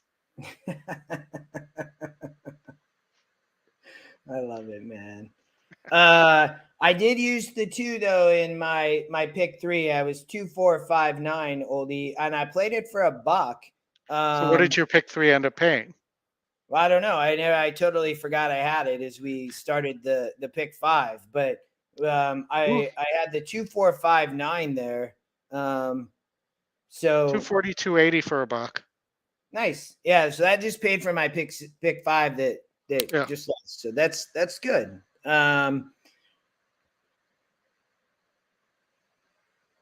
There's 5 in the next race, Traveler at Gulfstream. Yeah, man, we're going to talk about it here in a second. Paco for president. Yeah, Marshall, the turf's the best, man. I'm glad you tuned in. Marshall's a close friend of mine. I've known him for a really long time. And the grass, Oldy, I don't know if you agree, but I prefer turf racing. It's just a lot more fun, to be honest, in my opinion. Yeah, I mean, I definitely prefer it to synthetic racing, that's for sure. That's kind of a cool view on the camera, but the 8 horse ended up hanging on there for second, which I was a little surprised. But let's see here. We got Gulfstream in 13 minutes. The 5 horse we will talk about. Oldy, I actually thought the 5 horse here was Oldy thought, not me. Oldy thought the horse was interesting. I really like the 3, but we'll talk here in a second. Oldy, we are live on our pick 5 ticket here. Do you want to talk about this runs for you? Somebody in the chat was asking, and I know you talked a lot about this horse when we covered the pick 5. Yeah, so the 5 at Gulfstream I thought was really interesting. Kathleen O'Connell, Vasquez, 14%, 65 GSR, so the GSR fits. Just missed a little over about a month and a half ago in Tampa against 66s in the in a state bred stakes race, and has been really close in these 75 allowance non-winner of ones. And this horse, I think, possibly is really dangerous. Same sire as the 4-5 morning line, 7-5 morning line favorite. Similar GSR, and just seems like it could fit here. The horse is 1-for-7 lifetime, but moving back from Tampa, I think the horse prefers Gulfstream. And that 14% showing up at 14% there is, something that to me is something you have to pay attention to when the system shows you double figures on a horse like that. Yeah, and comes out. I mean, this horse has been facing really tough horses. To your point, you obviously can, you can get the drop in SOR, and I think the angle here, and we talked about it briefly, was just the drop. It didn't win here, which was my biggest concern. I don't really. I mean, it burned money here, but it was facing such tough horses. This is the race it should have won. I think the only thing you can say though is it maybe didn't want to go 2 churns, right? I mean, it says it's a pure sprinter on the top numbers. This 10 figure shows up in here, and the other numbers aren't bad, but the horse has predominantly it has its whole career been sprinting. So if you toss that race, this horse has a great shot. I do agree with you. Yeah, I mean, I think I think the horse is going to run. It does seem to put in a good effort every time, and I think that this just might be sitting on a big race here. Yeah, Ardash. So we're talking race 7. So we played this pick 5, and we were trying to beat this horse because, to be honest, if you can beat this horse, this thing's going to pay amazingly well. So if we look at the situation we have right now, you get No Man Left Behind here. It pays 4-1. Then you get a favorite that goes off, but this horse was 8-1 on the morning line. We're probably going to get something closer to 4 or 5-1 in the pick 5, I would guess. And probably not going to be up to 8-1 in the pick 5. Yeah. So you've beaten both favorites. If you beat this horse, which we're going to try to do, this thing's going to pay. I mean, we don't really know because it has to come through, but it's going to pay really well. This could easily pay a few $1,000s, even if you don't really end up with anything over a 4 or 5-1 if you can beat the 2. So, I think the 2 is tough. So here's my perspective, right? So you look at what we have here. You have a lot of lightly raced 3-year-olds in a really nice allowance race, and say, okay, Reyes rides for Pompey. She's a great trainer, but you also have, you have some other trainers in here and other horses that are really interesting, right? So I think when you look at the 2, this horse is the real deal, right? It's won a 62 and a 56. So it fits, in my opinion. But I don't think it fits at 1-9. So and we talked about that. So one of the things though that I see here, right, is this horse has been facing state breds in the 56 and 62s and just dominating, right? So, okay, like you're the real deal. You can run an allowance race, now you drop into open company, right? You're going to face this, right? Oldy talked about Practical Joke, wins the maiden. You can cross off the first race, throw the turf race. You immediately have a 5-6-1 current 9-1 horse that might upset, that this horse has upside. So we know what we have here with this horse. It's well meant. It's going to win allowance races, but it's dropping into open company now. The 1, I think the 3 is one of the more interesting horses just because the system ended up pegging this horse as the second pick at 7%. And, the top 2 horses here only win about 55% of the time, right? So this horse, the 2 is taking all the percent, but the 3 still gets 7% here. Crichton claimed this horse, right? Great claim, to be honest, for the connection. Can you imagine, Oldy? You claim this horse for $25,000. You step it up in class, and your horse wins by 14 lengths next out. Like, I mean, you'd be sitting on top of the world, right? I mean, you're really loving what you did. And then on top of that, they're like, okay, we're going to smart move, to be honest, to some of these own horses, put it in an optional claim restricted race, collect some more checks, right? And you're still just plugging along, and I think the question here becomes, well, what happened here? Well, you can forgive the race potentially. What happened? Well, it had a slow start, right? So I think this horse, we talked about this horse. It's very young. It can still improve. The 3 has potential to improve too. And we've talked about the 5. So we didn't even use the 6th EquinEdge long shot, and this horse is 10%, but we thought that the 2 was vulnerable, Ardash, from that perspective. Again, facing open company, and there are a lot of lightly raced horses here that can improve. Oldy, what else? Yeah, so the 6 is a little interesting too.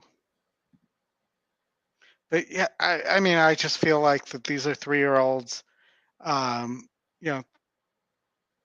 Like you said, the 2's coming out of a win against a state bred company, and the previous time, I do think that the break's going to be very important, because the one time the 2 broke slowly, or the 2 times the 2 broke slowly, that's when the horse didn't win. And I guess it's due to break slow again, right? Yeah, every other time. I mean, that's going to be the concern, So like, I find it near impossible for me. I would never bet a horse at 1-5 like this. I mean, I just never bet chalk anyways. But I think when I see that, it's like, how am I gonna have confidence in something like that when I think you see other situations where other horses could improve? So. Yeah. Okay. So a lot of your friends are singling the 2. It is 54%. It is 1-5. I'm not surprised that a lot of people, and I would expect a lot of people, are singling this horse. But if you want to make money and pick 5s, you have to find the weak chalk that everybody else is betting, and that's the horse you really need to beat in order to get the $10,000-$15,000 tickets.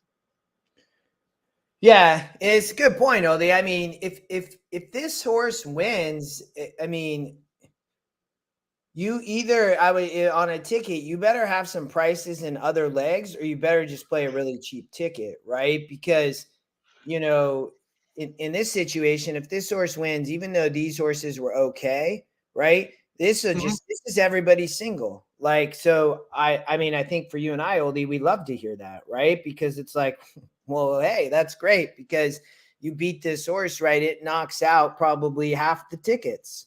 So, and I think with the horse being a state bred, and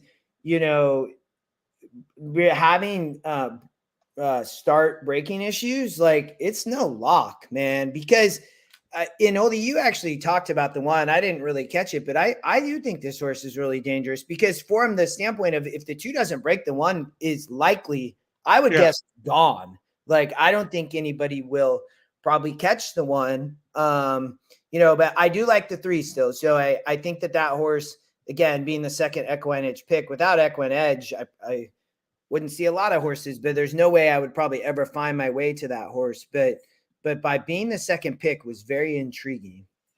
Well, and one of the things we know about Gulfstream as well is that there's an advantage to being in on the inside on the dirt, going 1 turn. Yep. And the 2's on the inside.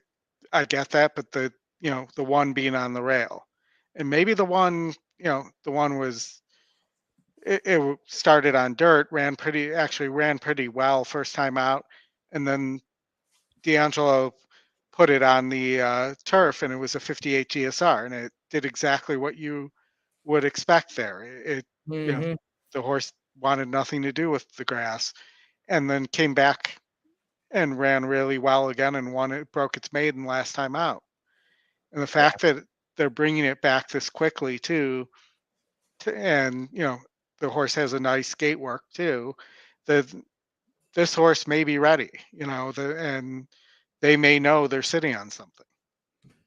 Yeah, and Jeff, I wasn't talking bad about Apollo. I like it. I think the 3 at that price is worth a bet, to be honest. But and Scott, I don't think nothing against Florida breds. I think you can find some amazing Florida breds. I was talking to Scotty this week, right? And so segueing for a second, so we have a few minutes. He's up at he's at Black Eye Tuesday. And I was texting him a little bit ago when we hit that 2 horse, right? So he but I think this, he's going to the sale next week, the 2-year-old sale. So we were talking a lot about, breeding and GSR, and he's using EquinEdge as he looks at some of these horses, right? And he's able through, it's not released, right? But like a progeny predictor, and you can look at the GSRs of these 2-year-olds, right? And I actually did not know this, but you can watch the tax show of the works of all of these 2-year-olds on the Fegston Tipton site, right? And it was really cool when we were watching them. But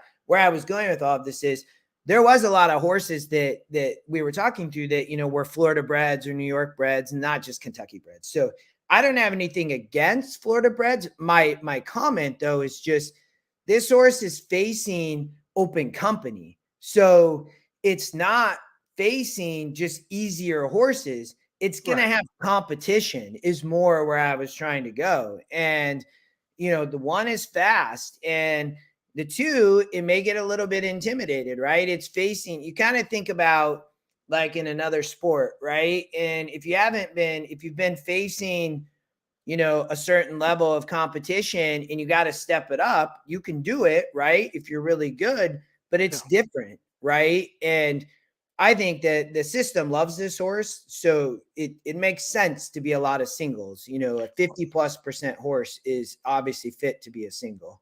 Well, and I'd almost compare, I'll use a baseball analogy.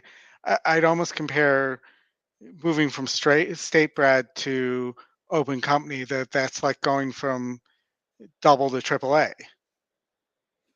Yeah, I mean, I understand where you're coming from, and it's that next level up, right? To your point. So, you might be playing really well at AA and you get to AAA and you got to keep it going. I think, it's actually a good analogy, because then like AAA to the major leagues, right, is, you got to go from allowance open company maybe into a stakes race, right? Yep, that was exactly the way I was thinking about it. You nailed it. I just think this horse, it looks good. I think it just took a boatload of money too. But I just thought that there was some potential there that, this horse might be vulnerable. And at 1-9, like that's not for me. That's insane. But I mean, it's 50%, I think on the, what I would say, and using the EquinEdge morning line, right, is, I was trying to jump back real quick. Like it should be 4 to 5. So you're really not, it's now back up to 1 to 5. You're really not getting the right value to bet the horse, to be honest. So, in my opinion, it's just not there. So, and do you trust Reyes to break this horse out of the gate? Yeah, I mean, I'm gonna play against, I'm gonna put the 3 on top for just a win bet, and then I'm gonna maybe box a couple horses and not even use the 2 play. I'm just gonna play a 3-1-5 Oldy and just kind of box them, and for $12 or for $2 and $12 bet, and and then I always press my opinion. I might put the 3 over the 1-5 for a couple bucks, but I think if this horse doesn't break, it's going to be in a world of hurt. We're going to find out here in a moment. And Jeff, Hugh Underlay, that's one of my good friends. then Diamond Cool, and Super Unison.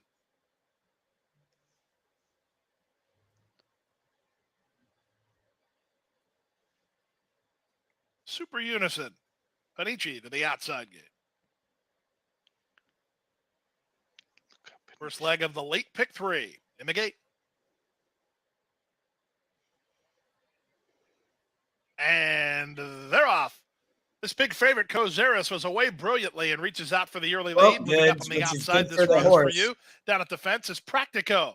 Diamond Cool is away in the top flight, fourth, only a length and a half off a reasonable early pace. Super Unison is widest of all. And after a less than stellar beginning, Pounceville finds himself a long way last in the run to the half-mile point. Practico down inside, going to go up and challenge Kozaris for the top. They're now heads apart off the flank of the dueling duo. As this runs for you, he's now third.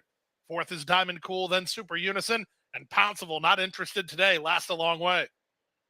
The opening quarter was reasonable, 22-4. The real running hasn't begun yet, as Kozaris has the lead. This is going to be 4 very wide, Diamond dangerous. Cool, 3 wide. This runs for you. Practico tries to hold down the fence. These 4 now start to sprint. Less than 5/16 to run. Diamond Cool on the outside of Kozaris, who still holds firm. And Lionel Reyes riding confident on this favorite. Kozaris off the turn with the lead through a 46-second half mile. Diamond Cool in striking position second. Practico third. This runs for you fourth with an eighth of a mile to go. Kozaris now starts to get away. Diamond Cool's going to try one more time. Then this runs for you and Practico. 16th to go. It's still Kozaris clear. Diamond Cool can't get him. Kozaris in front. So, well, everybody's alive.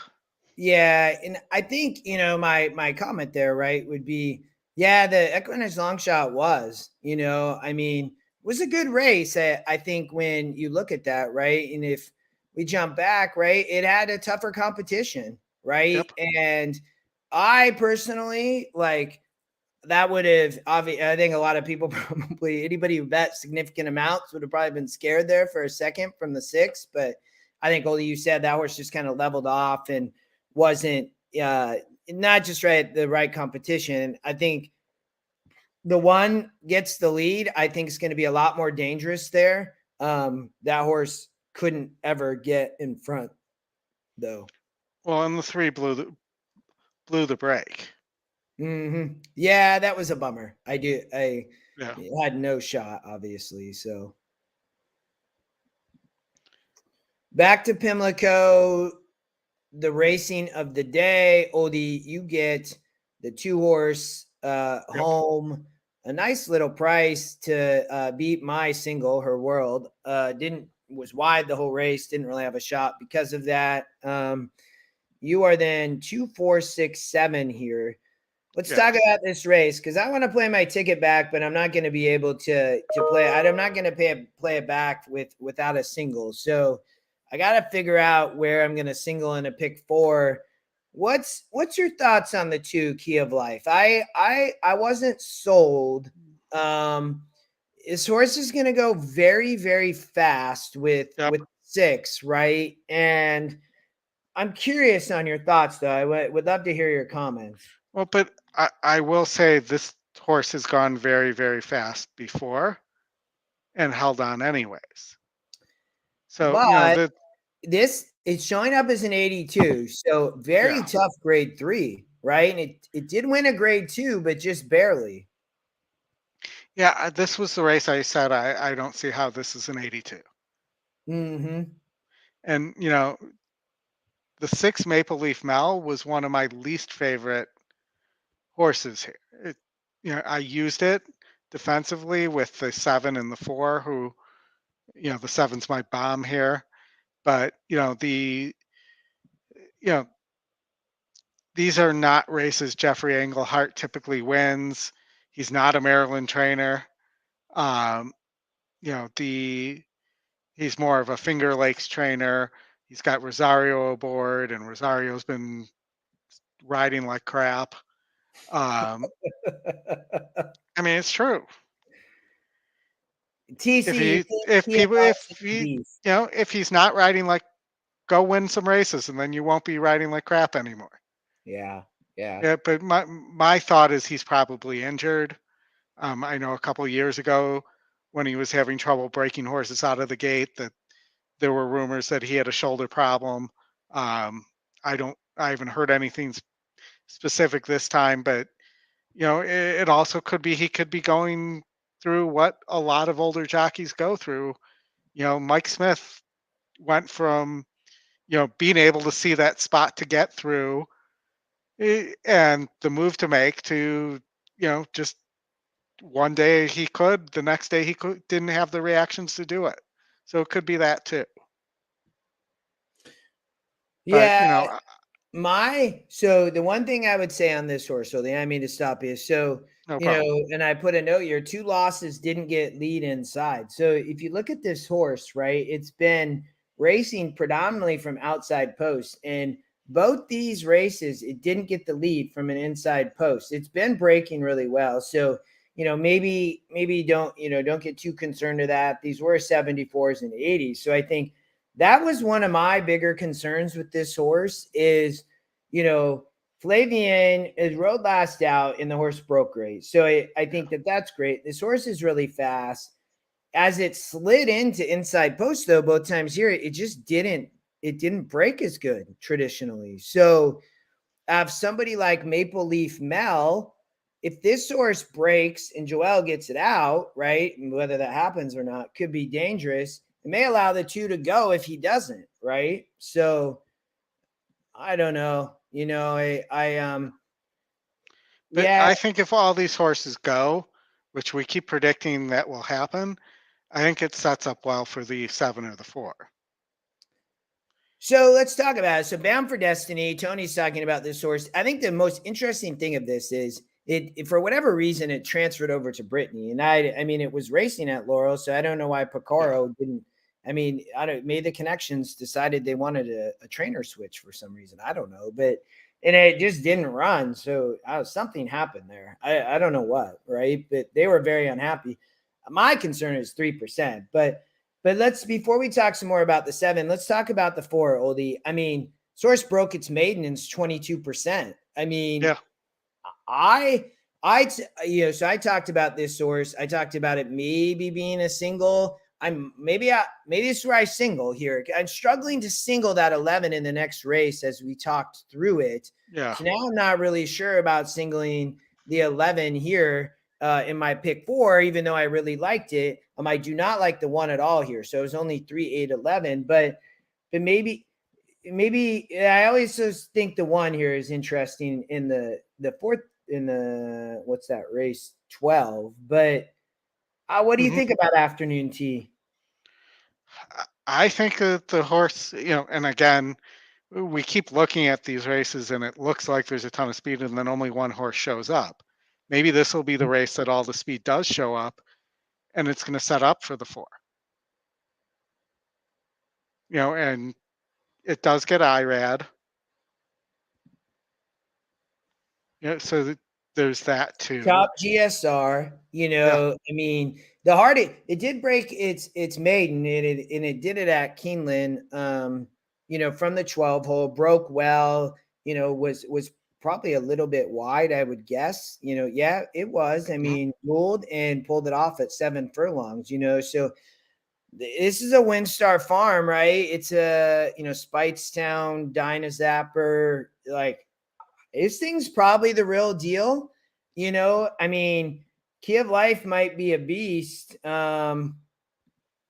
I mean, did win a grade 2. So this horse is no joke, but I don't know. My question is if this horse is the real deal. WinStar gives a lot of horses to Baffert and Pletcher. So why is this horse with Brissett? I don't know, but it's 22%. I know. I'm just saying. But yeah, I mean, you only have a few minutes to make a decision. You'll have to.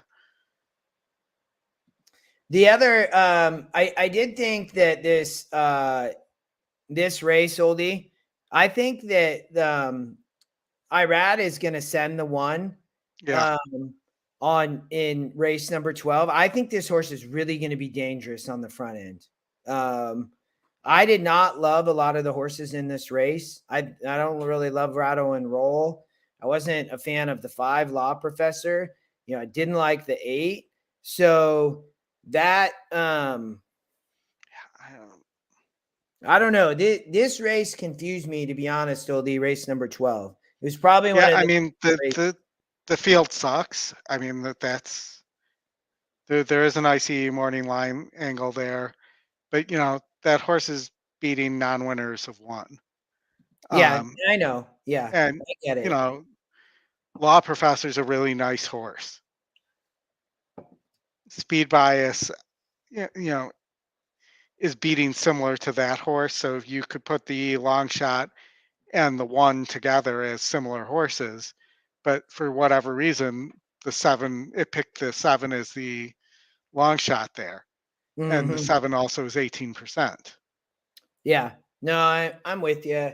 And then Ghost Sappers, Clapton, who is a grade 3 winner. I like Clapton. I do think Clapton's interesting there. I'm singling the 4 in right here.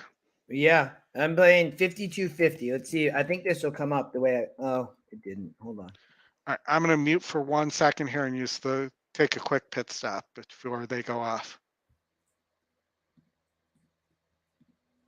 That's what I'm playing, everybody. I'm going to play against the favorites here.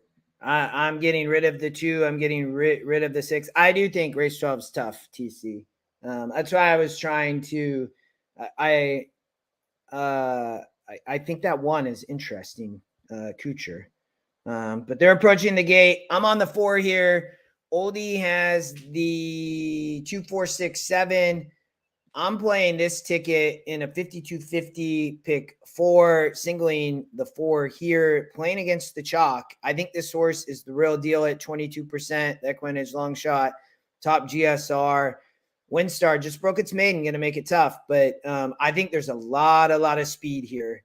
And I just don't trust this 2 on the inside. We will find out. Good luck.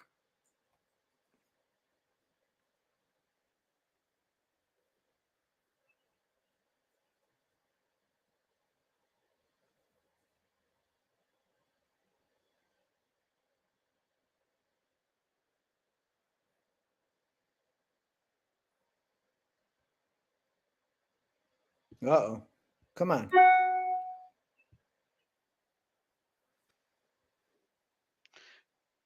You don't have it. You don't have it up though. I know. I'm trying to. Next L Street Okay. Lady and Bound I by don't know Destiny, what happened. trailing the field, That was Bound weird. by Destiny. A good 10 or 11 lengths off the lead. A Maple Leaf Mel heading into the far turn. Takes the lead, Key of Life by a length. And on the hot chase there is Afternoon Tea, who's keeping up in 3rd position. Topsy, Bound by Destiny and L Street Lady. Quarter Come was on, 22.26. Midway on that turn, Maple Leaf Mel, the 1 to catch. Maple Leaf Come on, Mel baby. inside is Key of Life. Afternoon Tea is right there. Another 3 or 4 lengths back. And next is Topsy and L Street Lady. Into the stretch with a quarter to go at Pimlico, half mile 45.21. Maple Leaf Mel. Yeah, that's the horse I cut. With confidence, of course. Putting on a show. Maple Leaf Mel. Yeah. Rolls on the outside of 2nd. Maple Leaf Mel hasn't been asked yet. She's home by 3. Maple Leaf Mel, Topsy on the chase. Maple Leaf Mel on a sparkling. Well, I guess Jeffrey Englehart isn't just Topsy was 2nd. Finger Lakes training.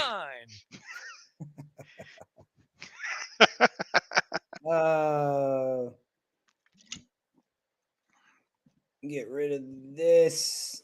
Get rid of this. Sorry, I got all these windows open. We are back to Gulfstream. Gulfstream, yep. I lost my screen. Sorry. Yeah, 6 a hand ride. One easily there. Okay. Got 16 minutes to Gulfstream right now. We got 4 minutes to race 1 at Golden Gate. We can go there. Give me 1 second though. I lost my screen there for a second. I don't know what happened. Golden Gate race 1. First time starter, Oldy, 17%. 2 horses is has raced twice, but I think the horse here that we got to watch, man's this 5, Coco's Mom, is 0 for 48. Sounds like my record. There's two really interesting horses here. There's the 3 who's 28% and sitting at 9-2, and the 1 who is 17% and sitting at 7-1. I mean, whoops, flip over here. I mean, the 3 are second EquinEdge pick. So, I mean, let's just get rid of the 5 because this horse is 0 for 48. I just don't. How is it going to win? And how is it 2-1 right now? I don't know. Like, I just feel bad for this horse. Like, why is this horse like? Can they not race it anymore, or like, why are they? Why are they not? Made $100,000. Why are they now dropping this horse in class, man? Like, the horse, like, does it have any confidence left? I mean, it's over 48 and they're still racing it in maiden special weight. But it keeps finishing second or third, and it's made $108,000. But don't you probably more than it costs to buy the horse? Don't you want to go to the winner's circle eventually? I mean, I do.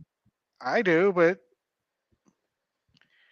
and the 3 I was looking at, the 3 has a big TSR drop on the synthetic and definitely didn't run as well as it did on the turf, even though the system has it at 28%. Yeah, these occasionally win, the big win percent. I mean, it's getting the drop. It should run well. I mean, the 1 and 2 I found interesting. I mean, the 1 I always find interesting with first time starters, and it's 17%. And then Oldy, the 2, is taking money, and is the EquinEdge long shot. I can't happen to glance at. I'm going to glance at the works real fast here on this, since it's the maiden special weight. I pulled them up. The 1 and 2 are definitely working the best. Yeah. The 6 is the favorite, the top EquinEdge pick. You got to imagine the 3 or 6 are going to run okay. Or Dash, you like the 3 and 6, as I was just talking about them. What's trainer jockey tell us? Ayuso's running the 4, the 1, Mayati Santos Rivera. I mean, I wish this horse was the long shot, to be honest, because I love when the long shot's a first-time starter. I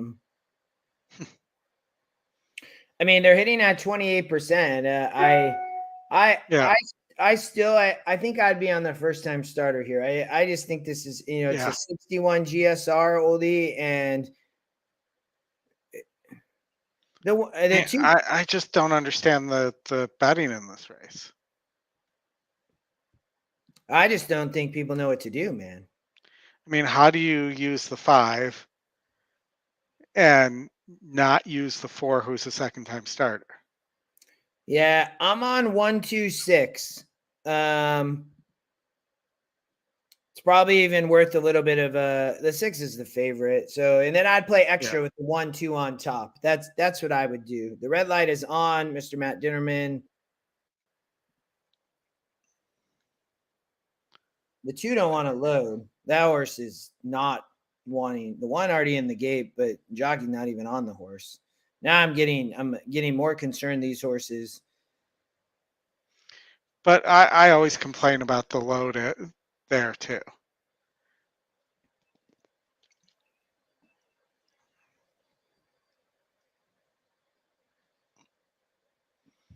The 4 is at least a little interesting too as a second-time starter at 5-1.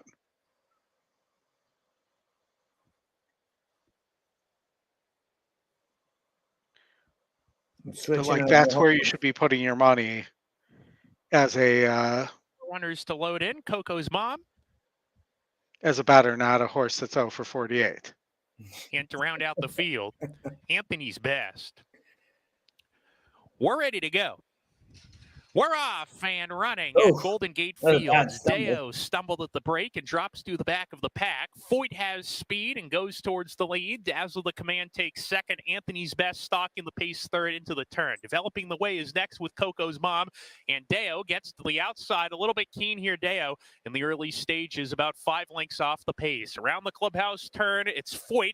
And Armando Ayuso sent this horse out of the gate to get forward position. I'm just going to point out that people put approaching the back that there was $10,000 in the win pool on the 0 for 48 horse. Evan Roman trying to get him to relax, but is up to press the pace setter. Foyt down the back stretch. Anthony's Best on a strong hold. Second eases off the stablemate Foyt, who opens up the lead to a length and a half. Anthony's Best second. Dazzle the Command between horses now. Coco's Mom just passed him.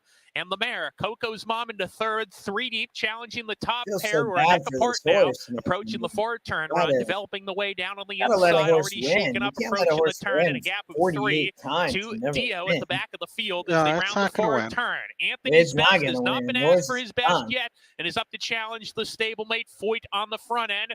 Coco's Mom sent along hard from third. Dazzle the Command behind the leaders at the quarter pole. He's got run Dazzle the Command. He's waiting for a spot to go. Looks like he's ready to roll at the top of the lane. He's trying to get outside. He's blocking horses as they come for home. The question is, can Dazzle the Command find a way out of traffic? Coco's Mom takes the lead now, and she goes to the front and puts away the Mathis trainees, developing the way inside. First time starter. Back. Dazzle the Command's third beaten, developing the way at 7-1 has hit the front, and the first time starter by Boisterous, developing the way wins it. Coco's Mom second. Dazzle the Command, unlucky trip third, and then Anthony's Best was fourth. So that is that horse in 50 starts now. That horse has 8 seconds. Yeah, it's just brutal, man. I mean, the one horse we talked about that horse. I mean, it looked like the horse Tibet, to be honest. 17% first time starter versus that field and ran a great race. I mean, I talked about it briefly, but Rivera 28%. Number 1 developing the way was first. Second, number 5. So I had a nice little win bet there too. Yeah, I was going to try to get a pick 5 in, but I just didn't have time. The 3 just had kind of a rough trip, but I don't know if 3 was going to win anyways. The 1 seemed like it was the best. Yeah, Jeff, that was good, man. 7-1, very nice. Yeah, in TC, I mean, the system really called that out. I think we talk about how it even had a flip back here now. I think it had one of the top GSRs, right? Yeah, 61. It was second GSR behind the 4. So, it's 17% horses. You can either take the fave at 2-1 or you get a 7-1. You have a very odd long shot only pace at Woodbine. The one horse again, Miss Bikini. I mean, what a name, Oldy. I mean, she I have no idea who these connections are, but 0 for 2, GSR, nothing special, but nothing. The first time starter, EquinEdge long shot, Sarah's Dancer. So maybe, you know what I think you should play here, Oldy, is a 1-5. Miss Bikini was Sarah's Dancer. I think that's the connection bet. All right, why not? I mean, and then they're loading. Yeah, they're loading.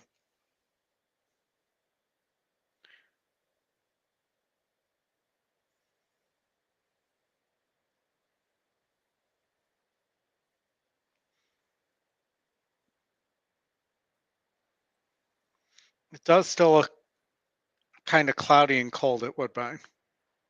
That guy don't have a shirt on though, but there's some of these others. It's definitely cloudy. All right. Is the one gonna send? Go. No, it looks like.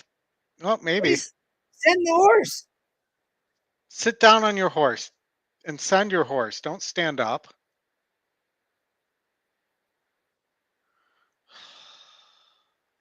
My goodness. That is frustrating. I mean, at least got the lead, but he's still choking back that horse. I don't know what he's doing, but a bunch of bombers.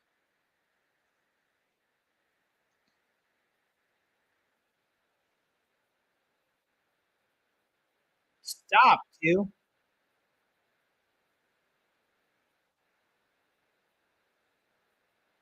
Come on, 5. I see the 5. Come on, 1. 6 is going to swing like 7 wide. Have horse 1. On 1. Don't give it up. Come on, 1. No. 5 much less. Yep. I might get caught. Might get caught. Yeah, I think he's going to get caught by the 6. Hang on. Oh. Ooh, I think the 5 might have gotten the bob. I do too. Sarah's dancer there, Oldy. I didn't have the race on. Sorry, y'all. Like I thought I clicked it over. You guys heard it, but we can show Woodbine. Sorry. It must have been when I added it. I don't know what happened there, but we'll make sure to show Woodbine next because we can show it. So Oldy, Gulfstream in 4 minutes, Pimlico in 15. Your pick 5 is still live at Pimlico, right? Correct. Yes. Okay. Gulfstream Park, our joint pick 5 is still alive, even though that big favorite won in the last. Yep. We have 2 through 5 and 8. Mystic Lancelot here, Oldy, was the EquinEdge long shot. This horse is getting crushed at the window. It was the top win percent as the EquinEdge long shot.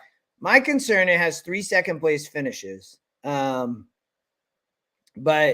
it it did look interesting for sure, but that was my my concern. It's going from a sprint to a route though, so it'll be interesting if this horse shows speed. Yeah, I mean, it looks like it has speed. And yeah, the one we didn't use, the rail's way out. I forgot we didn't even talk about that, but this horse is dropping in GSR, so I do think these horses sitting right off could be interesting, right? At least it's not a big field with the rail out. I think as long as they're not too far back, they'll be okay. Yeah, for me, it's the class on the 1. The maiden win was against 36s. Yes. Yep. And even though there's a GSR drop, it's really, a half a furlong difference. Mm-hmm. It's a huge drop for that. So I'm wondering if maybe, so 8.5 is the top number, 7's above 8, 7.5's above 8. So it just might be one of those things. Yeah. But, this is not a great group either. I mean, it's not 36s though.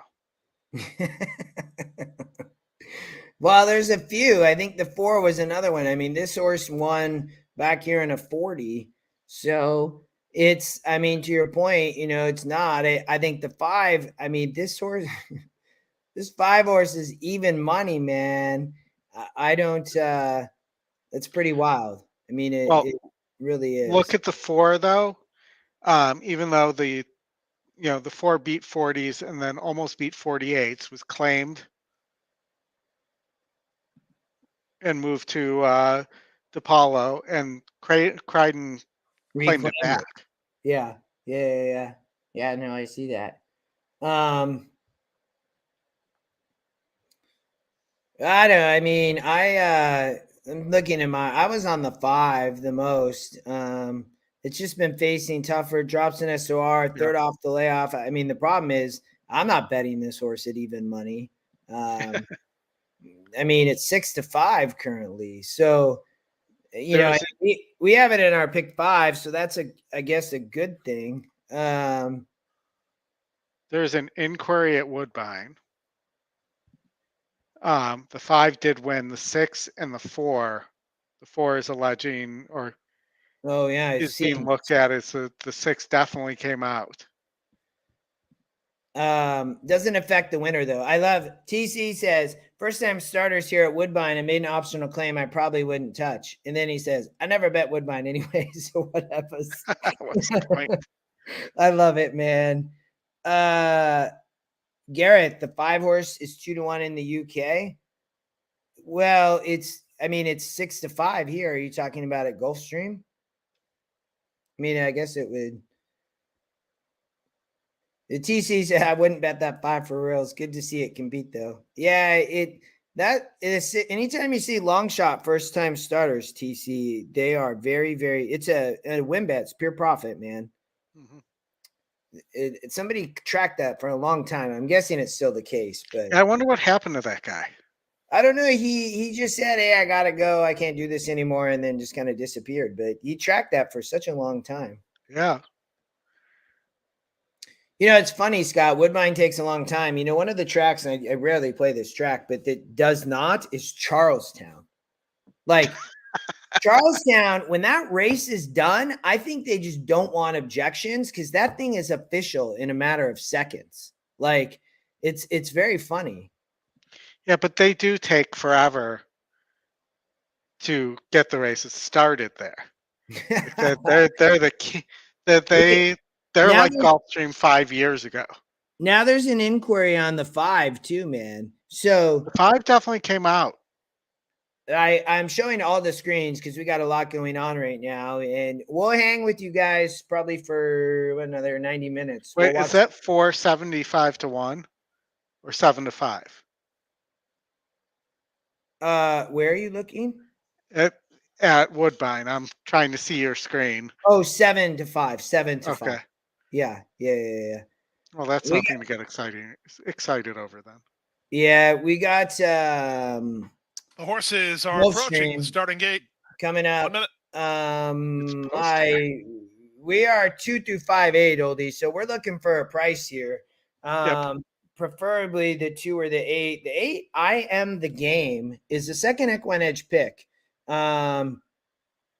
This is off the claim for Bobby. You know, Edwin Gonzalez drops. The GSR drops though on the turf is the concern for the 8, but maybe a little bit interesting off the claim. I think he needs to keep the source on the Tapita, but you know, they win occasionally. So yeah, that's 5 to 1 currently, maybe a little bit sneaky to run well. The 2 was the other one, Oldy. So let's I guess the 5 wins were probably okay. I mean, we're taking a lot of money, but in the pick 5, probably paying a little bit better. Yeah.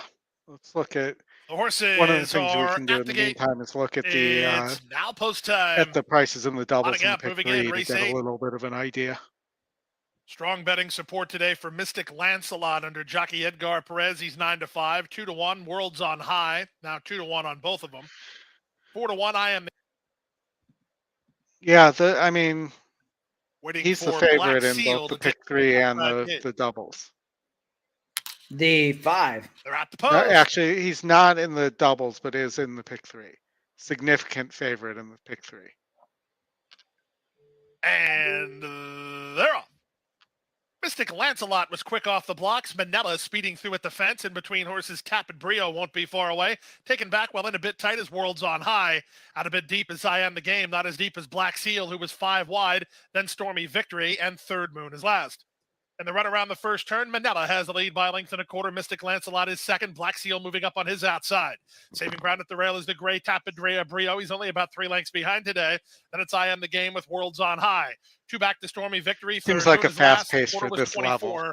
And 1. Down the backstretch they go. Manella by a length and a quarter. Mystic Lancelot turning up the heat and doing it right now. He's racing in second. It's a gap of 2 to Black Seal, who's together with Tapit Brio third and fourth.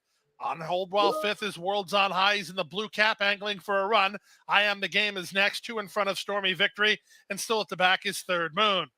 It went 47 seconds for a picked up half mile. They leave the backstretch and move on to the far turn.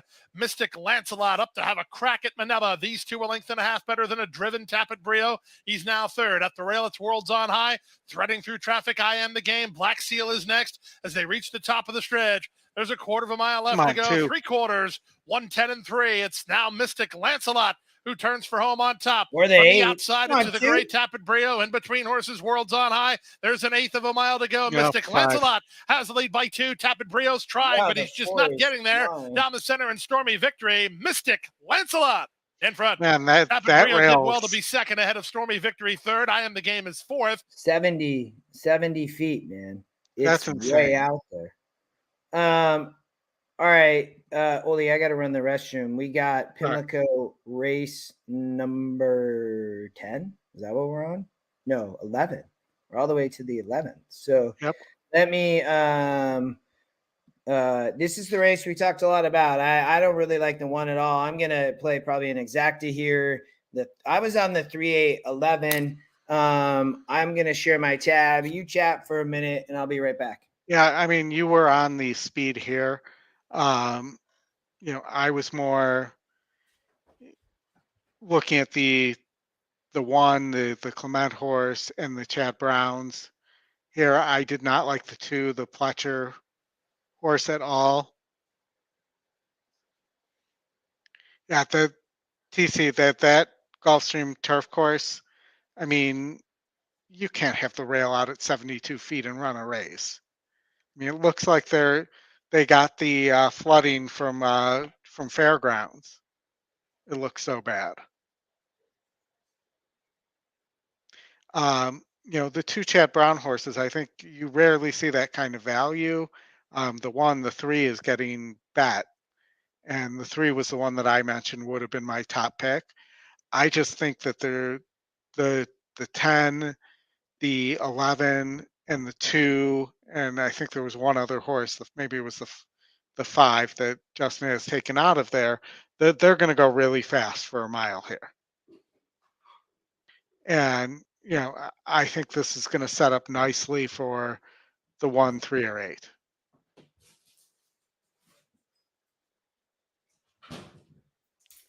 Chuck, you're 10, 3, 11, 6.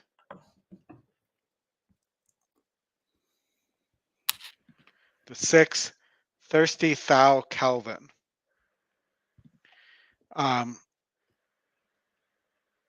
Second time John Terranova, 71 GSR. It's a Boltadoro. Looks like maybe it slightly, even though the GSR is fine, it might slightly prefer synthetic or dirt. But did run well in a stakes race on the synthetic at Turfway. Definitely a horse you shouldn't ignore.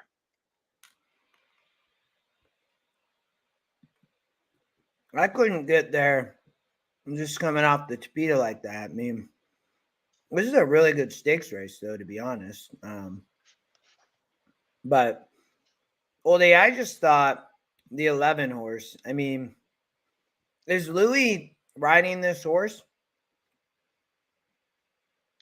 I don't know. Let me check another system. It says that he is. I know that he was not on some of his early mounts. Spires has him riding also. Yeah. I'm guessing he is. I just think this horse is going to want to go fast, and there's speed to the inside. I think it's going to be really tough for that horse. I think that horse needs the lead. That's a bummer at Woodbine. I think the 11, I really do think this horse might be able to rate, Oldy, but we will see. This horse is bred well. The 10's bred really well. Chuck, you mentioned the 10, right? I mean, I think going to be on the front end probably, right, with Ruiz. The 2 is going to be right there too, though, and is to the inside. The 10's going to have to, and 11 are going to have to work really hard, I think, to get the lead.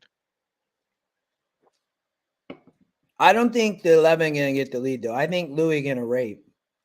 I think he's going to try to sit a couple lengths off and just not get caught wide. I think he gets a horse out of the gate better than anybody. I think this horse got a really good shot.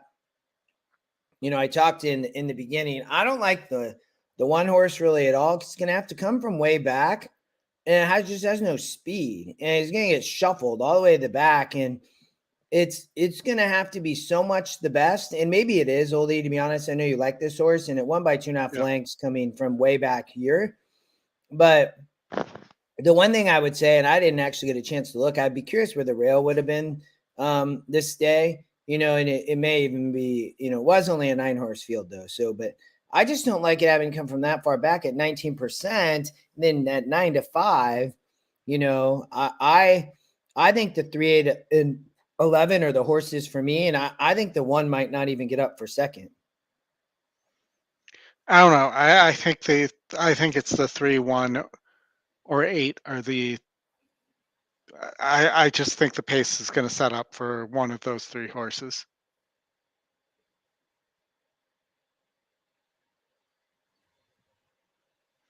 You know, the 3 is sitting currently at 4-1, which is a pretty decent price on that horse. Mm-hmm. And the 8 is the long shot. 4-1 on the morning line, 2 on the 8. This horse getting overlooked at 24%. So I'm going to play an exacta, the 11 over the 3, 8, and then I'm going to box them as my saver with those 3 horses. Not even going to play the 1, but. Yeah.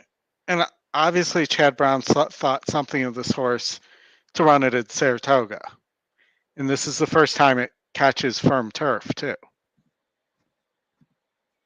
Yeah, Manny rides. Irad rode last out, but he jumps over to the 2, and Manny rides back here, which is fine. I mean, he obviously very capable, and this very sneaky. The other Chad Brown, I guess, versus the 3, right? Like, and morning line really likes this horse. You're getting a lot of value at 24%. EquinEdge long shot. I like it, Oldy. I'm gonna play some extra even on the 11 and 8. Yeah.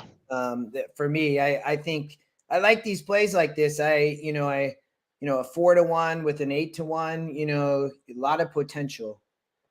And Chad does put Manny on good horses. Mm-hmm. Mm-hmm. All right, we're flipping over because they're approaching the gate at Pimlico, race number 11. The Hilltop Stakes. Gonna be a good one, Oldy. Another great turf race here in Baltimore. Great racing so far today. Gonna have a big day tomorrow. I hope the weather stays good there. It looks like a beautiful day today. Yeah, and I really do hope that they put the money into Pimlico because, I like the dirt track at Pimlico a lot better than I like Laurel. And, the turf course, there's no question that the turf course is light years better than Laurel. I mean, yeah.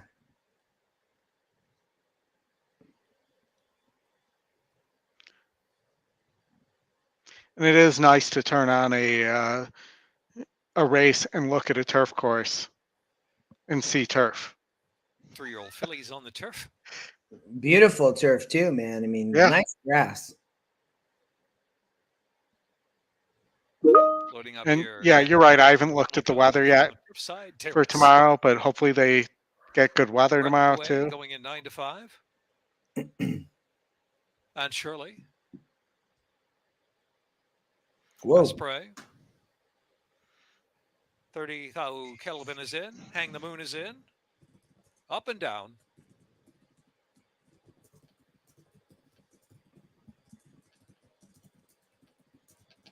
Ice Cube, baby.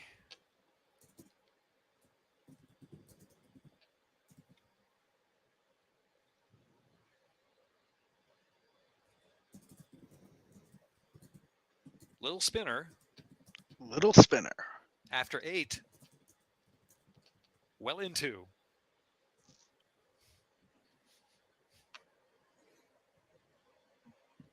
And they're off in Hilltop Stakes. Mid-pack little spinner sent out for the early lead, and here goes to the outside, well into, zipping up there. Oh, I don't think Louis rating. Well into. No, he is. The first turn. You don't want the lead, and also man. There too is after 8. He's just going to show speed to find good position, so but will go on but lead by a length. Oh, he got caught wide and got shifted back. In the far outside is a little spinner in between horses. Now on Shirley. I like where the 8's sitting. Only 2.5 lengths in the front, a length and a half back, and Miss New York is followed by Up and Down, and followed by Breath Away. After Breath Away comes A Spray, and then Ice Cube, a Baby, Hang the Moon, and trailing the field is 30,000 Kelvin. Going to be 16 lengths off that pace. Opening quarter mile, 2.70 for after 8. and a half mile and a sharp 46.15. Very Heading into fast. the far turn after 8, the 1 to catch from well We'll see how into his good the second. 11 Spinner is down here. inside in third. Asks for a little more, but drops back. And Shirley is next in fourth. The And trying to 10 get looked on the like move. he's Up still and down trying his to run a fifth mark. 5 for a long Round now with race. 3 furlongs left to go as they round that turn. Nobody's really coming, Is though. trying to get underway as well. Out wide of the track. And on the far outside, trying to come alive is a spray. The 3 is into the the one stretch. coming, to be 3/60 of a honest. mile left to go. And here is well Yeah, it's coming. trying to challenge after 8, who's done all the running up front, up Looks the like rail, 3 comes up gonna and beat down the the far 8. outside. The 1 Spray has the coming. kick, a spray and breath away, Come on, spray, 3. breath away, a spray. It's a good call, man. There's the 1 gonna get second. A spray to beat breath away. Beat the favorite. Hang the Moon was. Yeah. 3 was the 3 the second favorite? Minute 34.10. Let's see what it went off at. Went off at 4-1 though. No, the 11 was the second favorite. It was straight. The first 2 picks were also the first 2 betting picks. The first 2 picks. I'll take 4-1 on a Chad Brown horse in a turf stakes race. And I think the 6 Maple Leaf Mel in the previous leg is going to play up too. Mm-hmm. Yeah, beating the 2 for sure. I agree with you. So okay. 1, 2, 3. So there's 2. We have 2 legs left. We have the Pimlico special where you like the 1. 7 and 8. 3 a spray with Flavian Pratt. Of it. Yes. And then we have the Black Eyed Susan itself. Yeah, you're alive in your pick 5. You have 2, 3, 5, 7 in the next the Pimlico special. So we will watch that. But Oldy, our pick 5 at Gulfstream is still alive. We're single to the 6, and our horse is 5-1. So I like this because I always tell myself, I always bet my single no matter what. So I'm still going to bet it here, even though we're single to it. But what's the will pay to the 6? It's 460. Not I mean, bad. nothing to write home about, but it's profitable. Yeah, and if we, and if you get the, I'm gonna win bet. So I think there's the ticket. Cost 160, so nothing amazing, but I always win bet my singles, and I think at 41%, this is the real deal. I always like horses that can kind of stalk Oldie on the Tapeta going 1 churn, and they add blinkers here, so hopefully help this horse focus a little bit. It did rate, or stock, rated, it looks like, and I like horses that sit off there in 2 back, right? And a 64 comes off the claim here. I mean, they claim this horse for 75,000 in that optional claim, right, Oldy? Now they protect here, and you get Miguel Vasquez to jump on, which I really like. Yeah, no, and you have a 41% E long shot. And, we always talk about sometimes the system just knows things.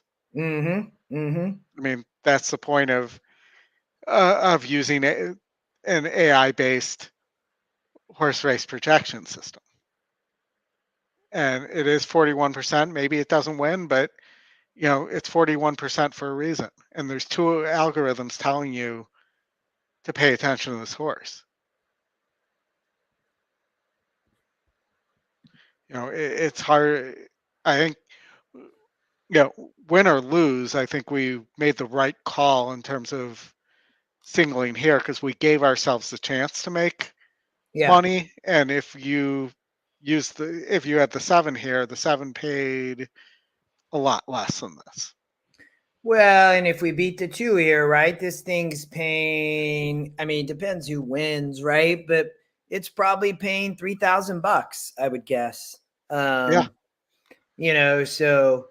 it doesn't change my opinion at all on who to single. So we have 15 minutes Okay.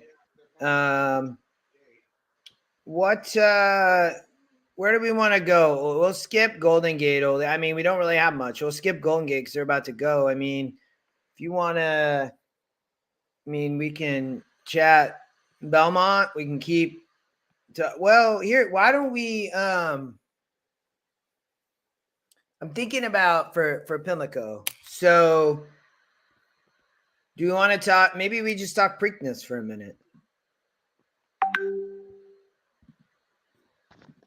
Yeah, we can do that. All right. So, did First Mission officially scratch? Yes. Okay. So, I mean, I don't.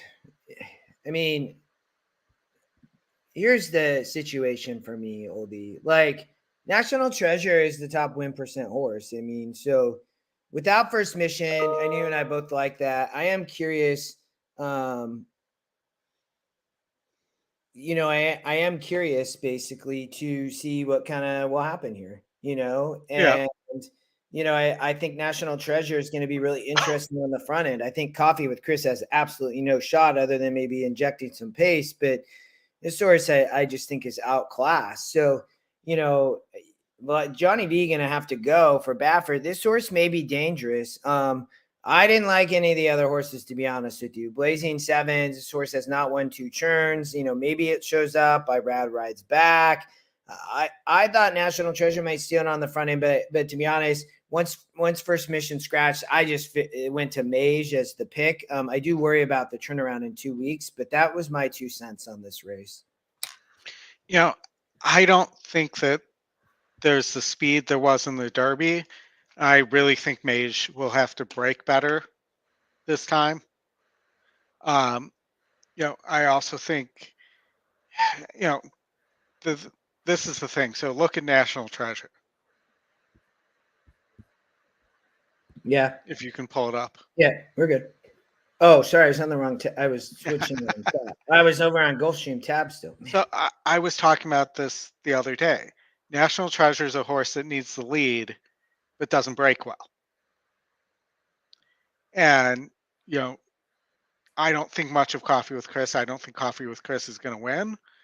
But if National Treasure breaks slow and Coffee with Chris gets the lead, you're going to see the same type of race out of National Treasure that you see every time, where the horse just doesn't pass anybody. Mm-hmm. You know, and,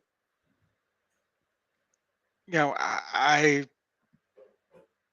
just question this horse in terms of that, in terms of the break.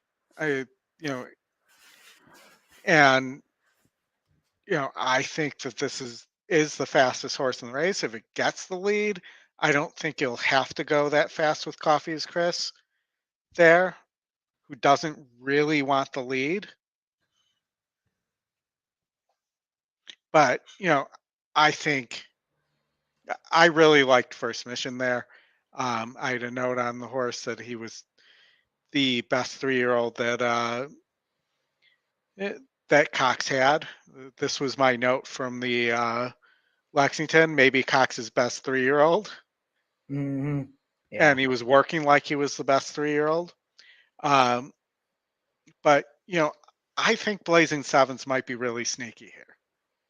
It might be sitting on that's another horse that was kind of beat down by Forte, and, you know, is going to get a break here.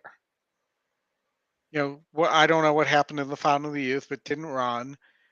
You know, if the horse, neither of these horses, I mean, this whole group are terrible breakers. Mm-hmm. Mm-hmm. But, you know, I want to say it's a 2-horse race between National Treasure or Mage coming late. But, you know, I think Blazing Sevens could find a way in there, could be sitting on a big race. I don't like Red Route 1 at all. I do, you know, a horse with a 68 GSR like Perform just doesn't win races like this. I just don't. I was talking to Colin last night, you know, on his show, Oldy, and you know, Performer at this is a pretty crazy race. He sent me the video of how this horse won this race. I think my concern is just a lot easier. It was really impressive what happened and how the horse ended up winning. It was pretty incredible. But I just thought that the race was it's going to be it's just a lot easier was my concern. Yeah. Yeah. I mean, it was a race at Laurel. I mean, yeah. And then you have I don't even understand why Chase the Chaos is in this race. That's a synthetic horse. I guess because it got the automatic bid from winning the El Camino Derby at Golden Gate. Yeah. But, you know, as I'm going over this again, it's really National Treasure or Mage.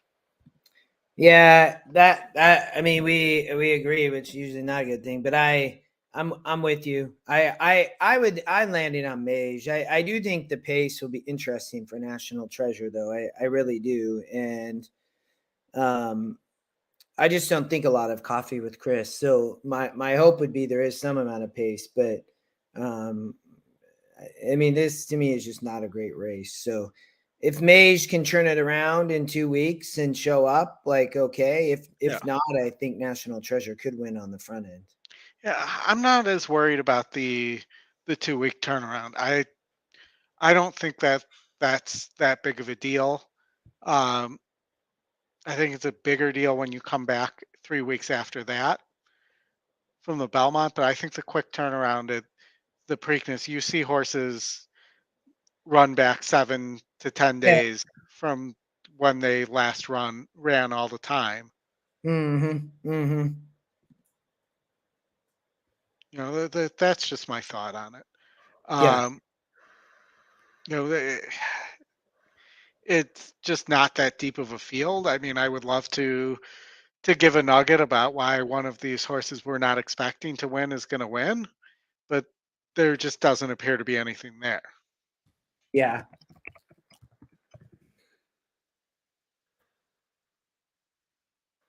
Yeah, I mean, Scott, you're right. And this is the type of race that Baffert tends to win. When he can get a horse out of the gate and get a lead.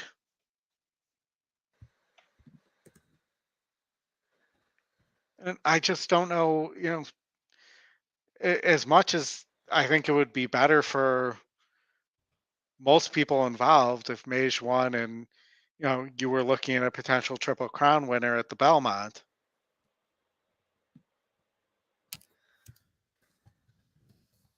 You know, I think National Treasure probably win. If he breaks okay, he wins the race. Because from just a pace perspective, Oldy? Yeah. I think Mage might be too good, man. That's my main thing, man. I mean, I wish I would have gotten on Mage for the Derby because, as you know, I liked Forte, but either way, I don't. I mean, how good is National Treasure? I mean, I don't think he's great, but Medina Spirit I don't think was a great horse either. Yeah. But, you know, he got away on the front end in the Derby and nobody could run him down. And that's the thing. Now, if you look at National Treasure, nobody's passing him and he's not passing anybody. Yeah. So he could get brave on the lead. And, you know, he did run credibly in the juvenile against Forte. You know, from the 10 post. Yeah, and you know, you look at I just don't know if Mage walks out of the gate again, too. I mean, that's part of it. Yeah. You know, he's not going to get a sprint level fraction to run into. That makes up for the the walking out of the gate. He had, what was it, 22 and change for an opening quarter and 45 for the half. Yeah. You're not going to get that pace at Pimlico. Yeah. But yeah, I mean, obviously, even for selfish reasons for us doing a show, too, having a Triple Crown winner alive, or potential one alive, would be better for the industry. It's better for Belmont. I think that's why a lot of horses that run in the Derby don't run back at Pimlico, because they understand that it's better for the industry and brings more money in. I don't know.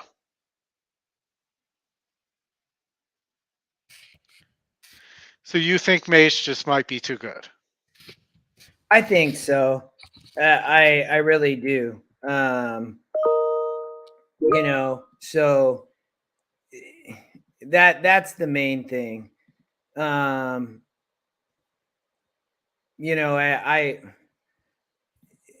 do. I just think Mage might be too good, man. I mean, I really do. Like, from that standpoint, it's just, I think the pace makes the race, man. And I do think National Treasure, but I just don't think this horse is all that great. And yeah. I agree, but Baffert horses tend to win these type of races. Yeah. Even when they're not that great. Yeah.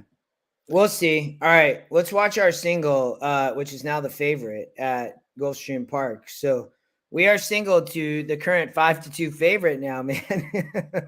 Yep. Quite a movement since last time we looked. Yeah, I mean, this horse was 5-1 or 4-1, and now is 5-2. So, that's okay. Like, I'll take it. We can be single to a favorite, and maybe we get 3-1 here. So, that maybe the 7 will go off as the favorite. And back to the Preakness for a second. I don't think any of us would argue that Early Voting was a better horse than Epicenter, but Pimlico also favors horses on the lead and to the inside. Yeah. All right, now I'll stop with my National Treasure. Isn't that good, but it doesn't matter soapbox.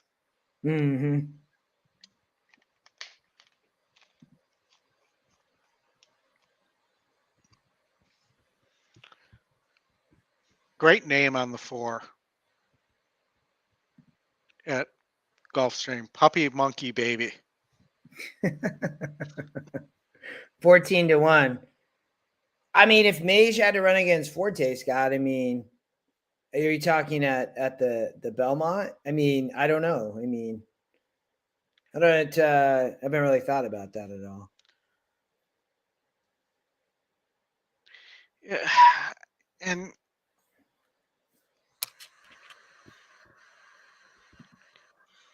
yeah, I do expect Forte to run back at the Belmont. Well, I'd assume Rapoli's gonna race him in New York, right? I mean, yeah, you got to imagine that's gonna happen. So, I mean, it's what we've all been waiting for. I mean, the Belmont is a lot more excitement to me than the Preakness this year. So, I just think they do a poor job. Like today, the Black Eyed Susan, there's not a single horse running back from the Oaks. Yeah, but Scott, I don't. I mean, Mage did lose to Forte twice, but I mean, if Forte wins tomorrow, I can't imagine, or if Mage wins tomorrow, I can't imagine that. I mean, Mage is going to be the favorite against Forte. I got to imagine that's going to happen.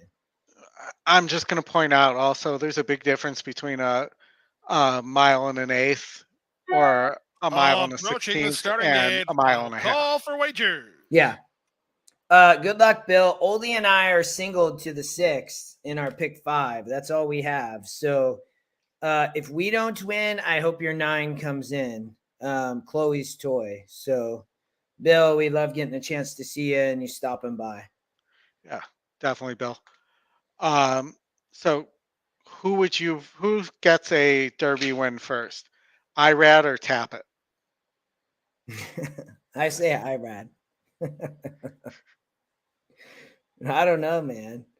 Yeah, Scott, I'm a big Belmont fan too. I'm with you. I love that. They all bring their own uniqueness, though. The horses are at the gate. It's now post time. We're up to 3-1, Oldie. I bet we're moving in now for the Friday finale here in Hallandale Beach. Race number 9 on the program. Quality group assembled here. 5-2. Fawning. 3-1. Both Miss Domina and Oh Darlin. Oh Darlin. In the line goes Together. Then Chloe's Toy and Ganesh.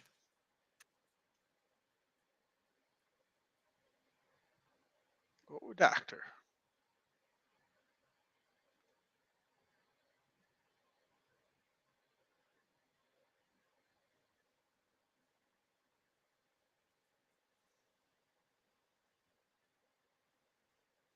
Good luck, everybody, if you're still alive. Waiting for Puppy, Monkey Baby, and Ganesh.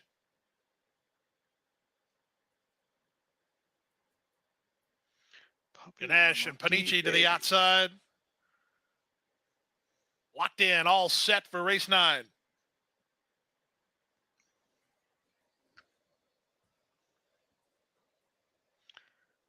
Come on, Happy Alter, make us happy. Runners away. From the outside, Chloe's Toy and Ganesh both quick off the blocks. Fawning has speed, splitting horses. Oh Darlin at the rail. David's Rose. Back at the inside, it's Miss Domina, Hunting Racing Room, French really, Kissing. Out wide on the course Together. The early trailer is Puppy, Monkey Baby. To the far turn they go. Chloe's Toy has the lead. Yeah. Chloe's Toy by a neck. Ganesh on the outside is second. Fawning is racing 3 wide and a joint third. Saving ground is David's Rose. Back between horses and Oh Darlin. Length and a half to Miss Domina. Diaz has options there. He's going to angle to the outside. 3 back to French Kissing. Then Together and Puppy Monkey Baby. They run to the top of the stretch with plenty of hope here. Pace with Swift, and here's a move coming from the outside as David's Rhodes tries to muscle into the clear. That'll send Miss Domina 6 wide with a 45 and 1/2 mile in the books. There's still plenty of chances here. Ganesh is the leader. David's Rose, and on the outside, Oh Darlin. David's Rose trying to go get Ganesh. Down the center, French Kissing. 16th to go. No. On the outside, David's Rose gains the upper hand, and David's Rose wins. Close then for second. Oh Darlin's in a picture with Ganesh in 103 and 4. It was probably the right play. I would say, Oldy, we get beat by a 7-1. The only thing I'll hope is, maybe we'll get an objection. I know the 2 kind of bullied its way out there, right? The 2's looking over at I don't know who was on the 2, but to be honest, the 6 racing in between there was so brutal. I mean, it was so hard trying to race in between the 2 and 7 and ends up getting up for second. So maybe we'll get an objection, man. I'd be curious to see what happened there. I mean, the 2 definitely kind of bullied its way out, it looked like. And we can't tell if anything happened in the head-on, too, there. Mm-hmm. Doesn't look like it, but. The 6 definitely got up for second, so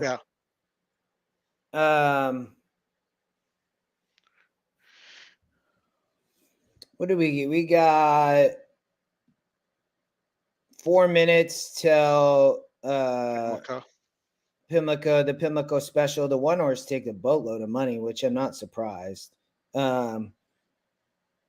We're going to hang here for a minute just because I do want to see at least get an objection or inquiry, but they should let bettors lodge objections. I agree, man. The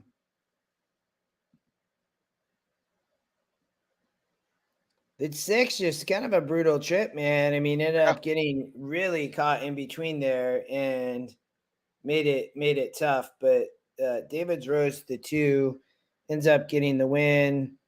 I've never seen this girl. Who's this girl over at Pimlico? She must be new, or maybe she's just specific. Or she's just there for this weekend. Yeah.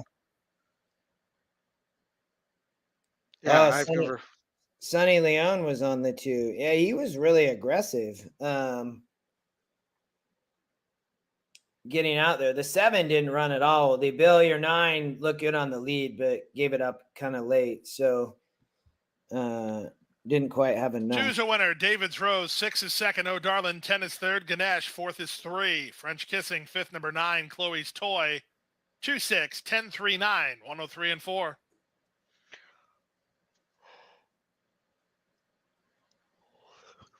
Still waiting, Oldy, for the objection to come up.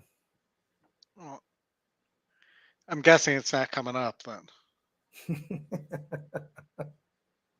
Hey, we can have a one time. It's been a long time since I've had a objection or an inquiry go our way. Today could be the day. Yeah.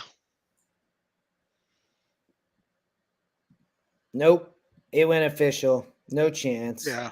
All right. Well, I mean, I think you have to. If you're the jockey, don't you have to? Well, I mean, we didn't really see it that like I just looked like he kind of bullied his way. Maybe it wasn't all that bad. But yeah.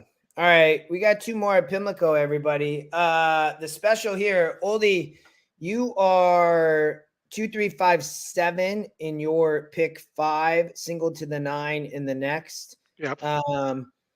I thought Rattle and Roll didn't interest me too much. The 5 didn't interest me too much. I did think the 7 was interesting with some speed and pace, as well as the 1. It just didn't look like a lot here. I like the GSR on the 1, Oldie, at 78. Top GSR, the pace.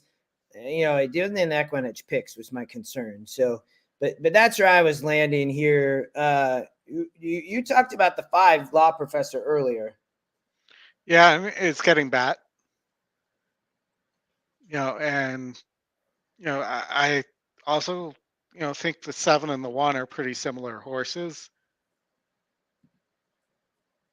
They're both more non-winner of 1 types than currently grade 3 types. Mm-hmm. It's interesting though. Clapton is not getting bet at all. Yeah, 13-1 at 18%, right? Jaramillo comes here to ride. I don't know how many mounts he's had, but I'm guessing he's here to ride this horse, right? Yeah. I would think so, yeah. Mm-hmm. Won the grade 3 Ghost Sapper, 74 last out, coming off the pace. My concern there is just, I don't know if there's enough pace here, man. I just really, I just don't know if it exists. Yeah, and I don't disagree, but, it may be one of those races where a bunch of these horses are so clustered, though, even though they're not that fast, that they end up pushing each other pretty fast. Yeah. I think Irad's sending the 1, and he's going to try to set slow fractions. That's my take on this, and going to try to hold on. Great GSR, I think, wants to go this long. I think this is sneaky. I really wish this was the EquinEdge long shot, not the 7, but I'm still going to go with it over the 7.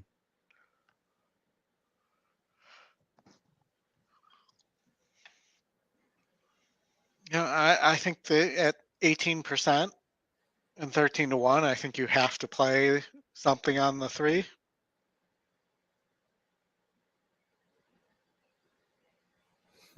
Like that's a good win place show opportunity. Mm-hmm. Made big price on Clapton for sure, man. Yeah.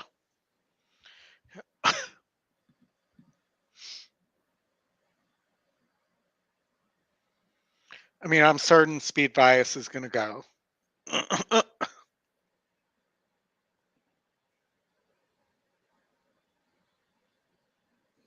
Yeah, I mean, I think kind of has to. I mean, there's not a lot of pace here. Saya is going to get the horse out of the gate. So, yeah, I think the same situation with the 1. It's going to be curious. I mean, they don't have a lot of speed, so I don't know if I necessarily just see these crazy fast fractions. It'll be curious which one of them gets the lead. I'm gonna turn the sound on. Which one of them, whoever gets the lead, and then what kind of happens after?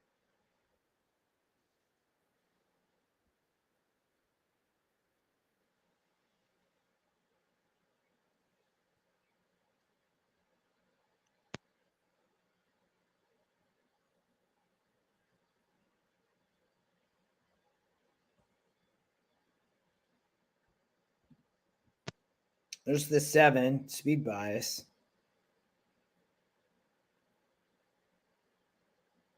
You don't have the video up. Oh, sorry. Thank you. Coming in at 6-5. Clapton.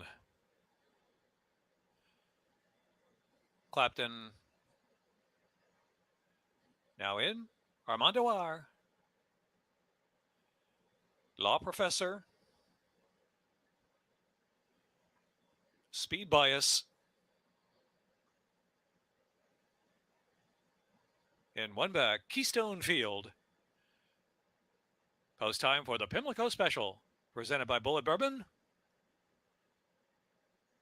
And they're off. Bit of a bobble for Law Professor right at the beginning, but quickly recovers. Speed Bias in Keystone Field, and Kutcher down to the inside asks for some early speed too. Law Professor will take fourth and sit right off the lead, guided off the inside there. As it's going to let the 7 go. Speed Bias in front, 3 parts of a length. From Keystone Field, Kutcher up close there, riding the rail in third. Law Professor is fourth. Back to Clapton in fifth. Here's Rattle and Roll, who's sixth around that first turn run, some 8 lengths off the pace.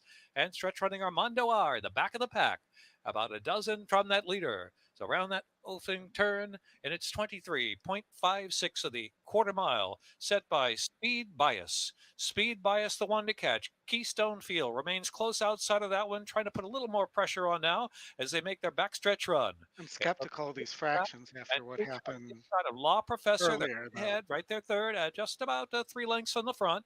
Another 2, and it's Clapton as Rattle and Roll still in an even pace, heading over the far turn run, and Armando R trailing the field, 47.58 for the half-mile fraction, heading round that turn. And it's Speed Bias trying to carry that speed all the way. Speed Bias from Keystone Field. Kutcher asks for more run. Law Professor is ridden along. Clapton is next. And Rattle and Roll's trying to swing into action. Has 7 to make up. Is coming widest of them all with a quarter to go at Pimlico. The outside Rattle and Roll has improved to third.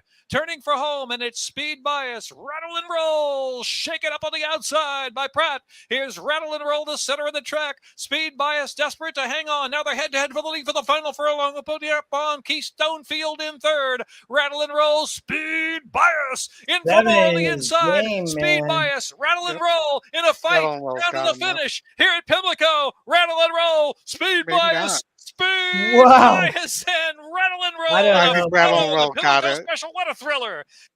There's no way I could call that. I mean, the 7 looked like it was ahead, but the head bobs would have. It's going to be all in the head bobs.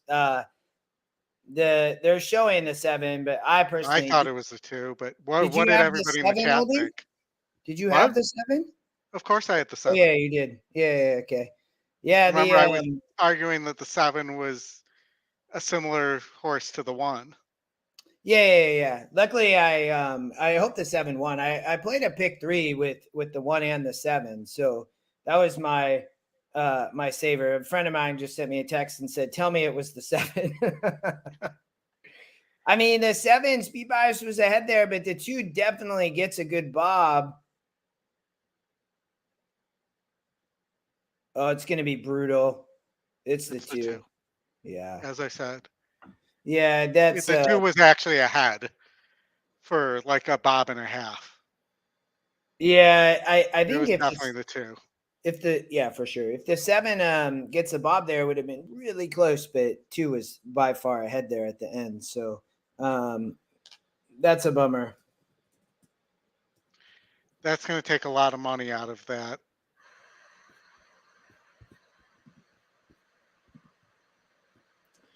Yeah, I mean, you go from a 7 to 1 shot to an even money big save, man. So yeah, they're showing the 2, which makes sense. Well, that was close, man. Close, everybody. The 7 almost was there, man.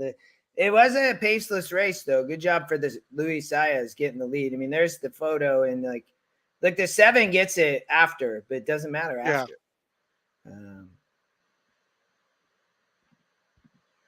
But that's what you pay Pratt to do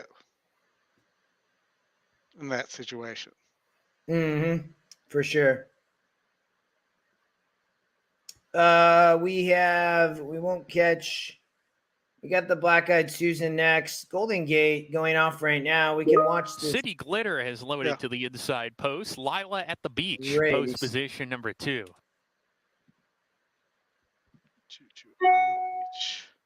Looks like the 5 is the big favorite. 4-horse has 3 wins and 6 tries. 20,000 claimer. 1 is 10%. Yeah, I would take a shot on the 4. Yeah, I mean, that horse definitely has raced well at nice races, right? Yeah. There just seems to be a lot of similar horses in this race, and the 4 is the only one that, of course, I say that, and the 4 breaks well sharply and is up on the pace, and nobody else is really running.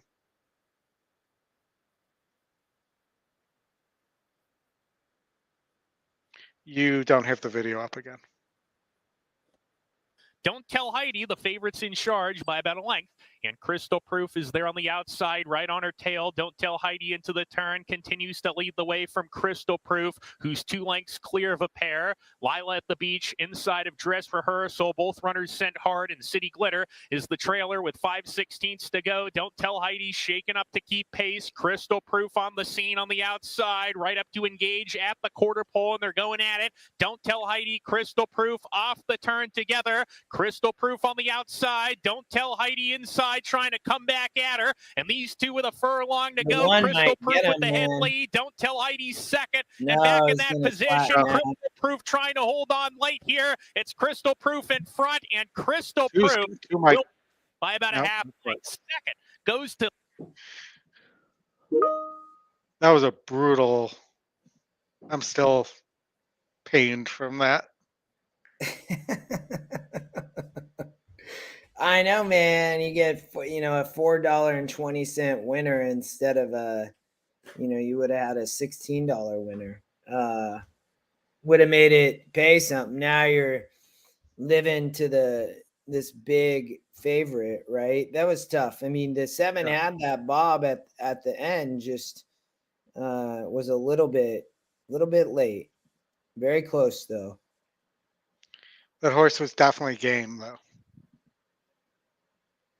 Yeah, I mean, it was the long shot, right? So 9 opens up, Oldy, at 3-5. Yep, and though my pick 5 is slightly profitable at about $214 on a $120 ticket. That's not the kind of profit you want to make. Yeah. And I imagine it would have been over $1,000 if the long shot won that race. Let's talk about this because we haven't yet. Black-Eyed Susan, grade 2. Sorry, I'm multitasking you all. So I think, tell me about the one, Oldy. You're singled here. Yeah, so I'm single to the 9, Feza, who is the San Anita Oaks Saint Isabel, multiple grade 1 winner. One grade 1, 2 grade 2s, and a grade 3. The last 2 times out, won by almost 6.5 last time, 2 and a quarter the time before. Doesn't, unlike most Baffords, doesn't need or really want to lead, and can just sit off and let horses fight it out up front. Horses like Sacred Wish, Towhead, and Hoosier Philly for sure are going to be up around there. And one of the things that was surprising to me was that Baffert didn't transfer this horse, because I think this horse would have had a very good shot to win the Oaks.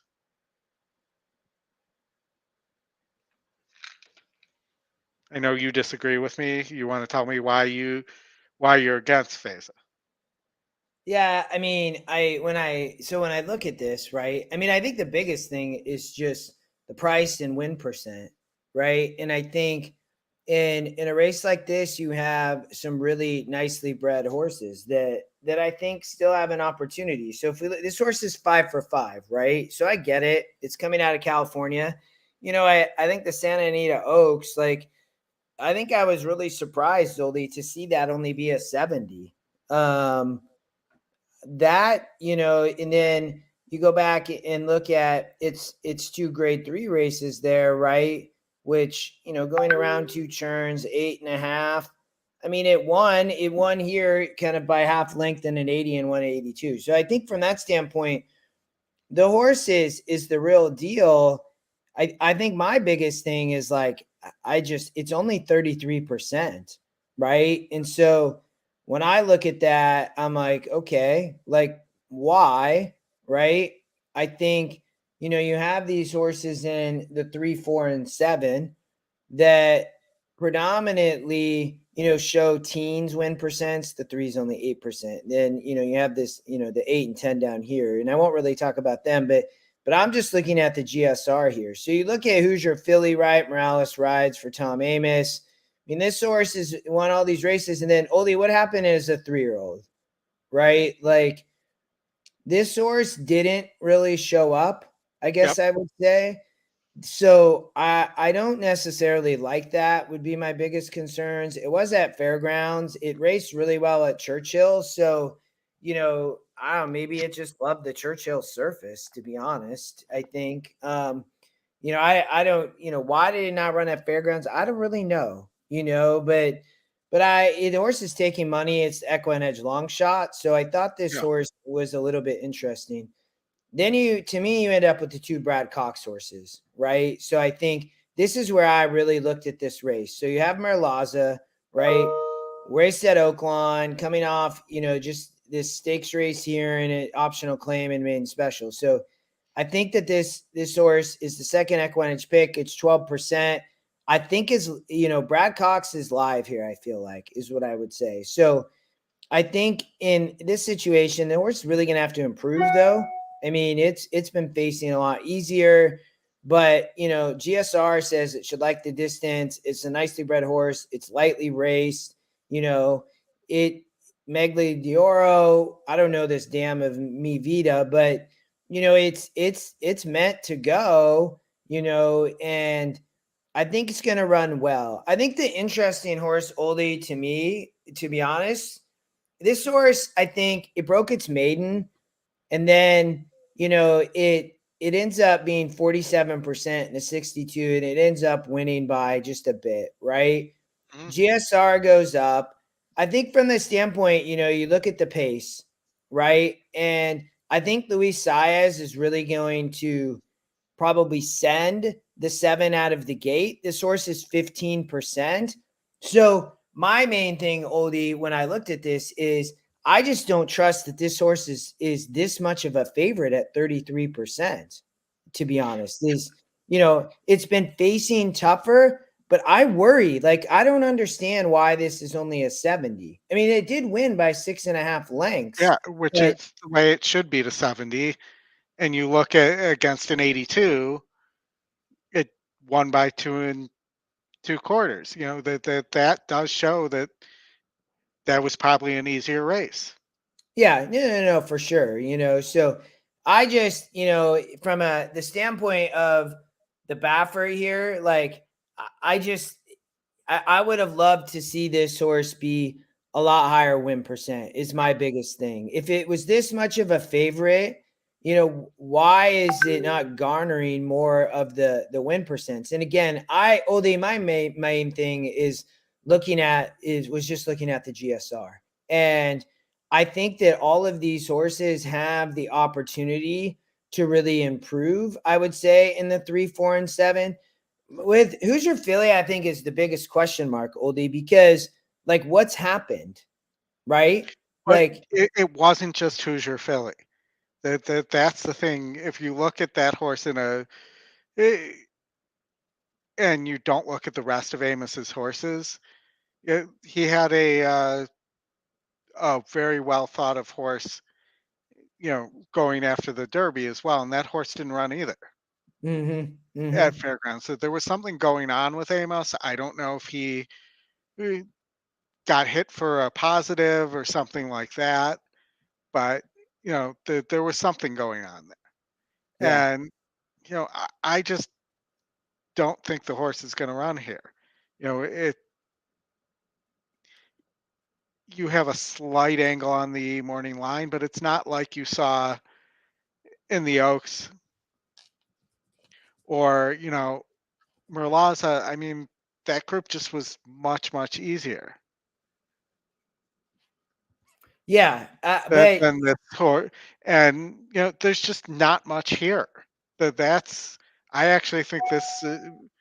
When this comes back after this race with the scratches, I think this is probably like a 70 group. Yeah, I mean, if that's the case, the 9 should win for fun. But right. I still think, to me, I'm betting the other Brad Cox. Like I just don't trust the 9, and I don't disagree with you on the 3 and 4. I always find these situations really interesting. So this horse is a 2-year-old, got a couple races in, right? And like here it ducked in, lost the rider, was beat slow. And then all of a sudden it's kindly started to figure it out. It took her a little bit of time. And so to me, from the Godolphin side, this is the most sneaky horse, Oldy, and it's 15%. Like, I mean, it's even higher than the 2 at 12%. So I thought that horse was the most interesting to me at a big price to run a really, really good race. And maybe it finishes second to the 9, but that's who I thought was the most interesting was the 7 from a second win percentage. And I do love Saez riding for Cox here, right? I mean, Flo gets off the 2, obviously, to ride the 4, but that I thought the other Cox was the most interesting. Yeah, I see what you're saying. I just don't really think there's much to that horse. I think that horse got the opportunity to face horses who had, after a lot of the top horses in its 2 to 3-year-old season, had already broken their maiden. So it just kept losing until those horses were gone. And keep going. Did it win at Keeneland? Sure. It's broken slow 4 out of the 6 races, 4 out of the 7 races. I'm not going to count the did not finish, which really looks like it did not start. The horse also had been the favorite 1, 2, 3, 4, 5 times and burnt a bunch of money before it finally started winning. Well, I mean, it burned money the first 3 tries, right? Which so when I looked at that, right, and I think the first race, right, you can always forgive. The second race, the horse lost the rider, right? Which who was riding? Oh, Colby Hernandez. So, to me, when I looked at this, though, this was the biggest concerning thing. But the reason why I got past that was I'm like, I think this horse has figured it out, man. I really do. I think that this horse is interesting for Brad Cox, right? Similar to like a First Mission, if that ended up being his best horse. I think that this might be his better filly over Merlaza, to be honest. I don't see it, but I just the next best horse here is in terms of SOR is the 8, and I don't like the GSR drop on the 8 with the added distance. The 8 looks like a mile. And these horses rarely win, Oldy, in graded stakes at anything this low. I mean, right. But my point is that, you know, there's not a lot of high SOR winners here. Yeah. You know, I'm not going to count the 2-year-old races from Hoosier Philly because that was as a 2-year-old. And the form's not there. I mean, with the exception of the 8, there's nobody with a win over 70. The 11, who's at 2%, also has a win over 70s. Yeah. Yeah. And that's it. You know, there's just not much here. And that's why I'm saying when this comes back, because the scratches, I can't see this being more than a 70. And it's funny because I think we say the same thing, right? But it's like, well, how is this horse only 33%? Like that's my like, I'm like, why is it not like 50 or 60? But I'll tell you, when I was sitting with Scotty on Derby Day, and Cody's Wish was only like 18%. You know, even though Cody's Wish was 100% a single, I allowed that to talk me off my single and my horse. And I think 33% is fine for this level in terms of that. You know, I think just like, you know, not even being 20% was fine for Cody's Wish. It may just be more of a situation where the circumstances that are happening here at this distance, at this rate, whatever the win percentage algorithm looks at, you know, just might not happen that often. Where you have a horse that, and, you know, I would expect the fact that the horse didn't run in the Derby, or not the Derby, the Oaks, and, you know, a bunch of these horses didn't, you know, all of them are being dinged for that too. Yeah. Yeah. And, you know, in terms of how good or bad this field is, one of the things to note is that Julia Shining also isn't here. Yeah. And I'm assuming they're holding her for Belmont Week. Yeah, so they're probably pointing to Saratoga's races over the summer, I would guess, right? And whatever that path is, I don't know. Yeah, I can't remember what and, you know, it's just like I was mentioning, you know, Nest hasn't run since the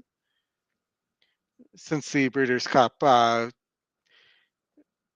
distaff. But it's supposedly working, so I'm assuming they're going to bring her back over the summer. But, you know, right now this isn't the best group of fillies we've seen in several years. This is a pretty weak group of fillies. Not just this race, I'm saying the 3-year-old class in general. Yeah.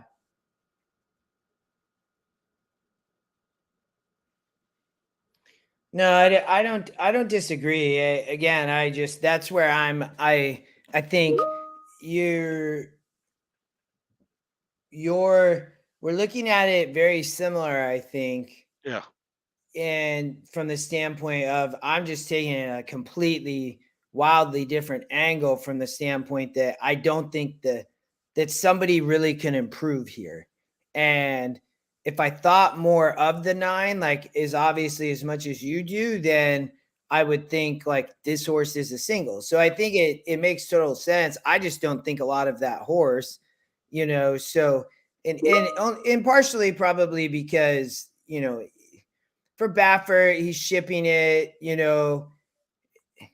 I don't know. I really just, I don't. I think from an SOR, these are great races, right? And the horse should probably be 3 to 5, right? Or 1 to 2, like EquinEdge said. But I'm just not getting any type of value from that. And, you know, I just don't think that it's that great. I mean, in similar, I think to your point, like this just general group here, you know, it obviously it gets a group. And if if these horses weren't here, Oldy, with these high GSRs, then I would probably think a little bit different, to be honest.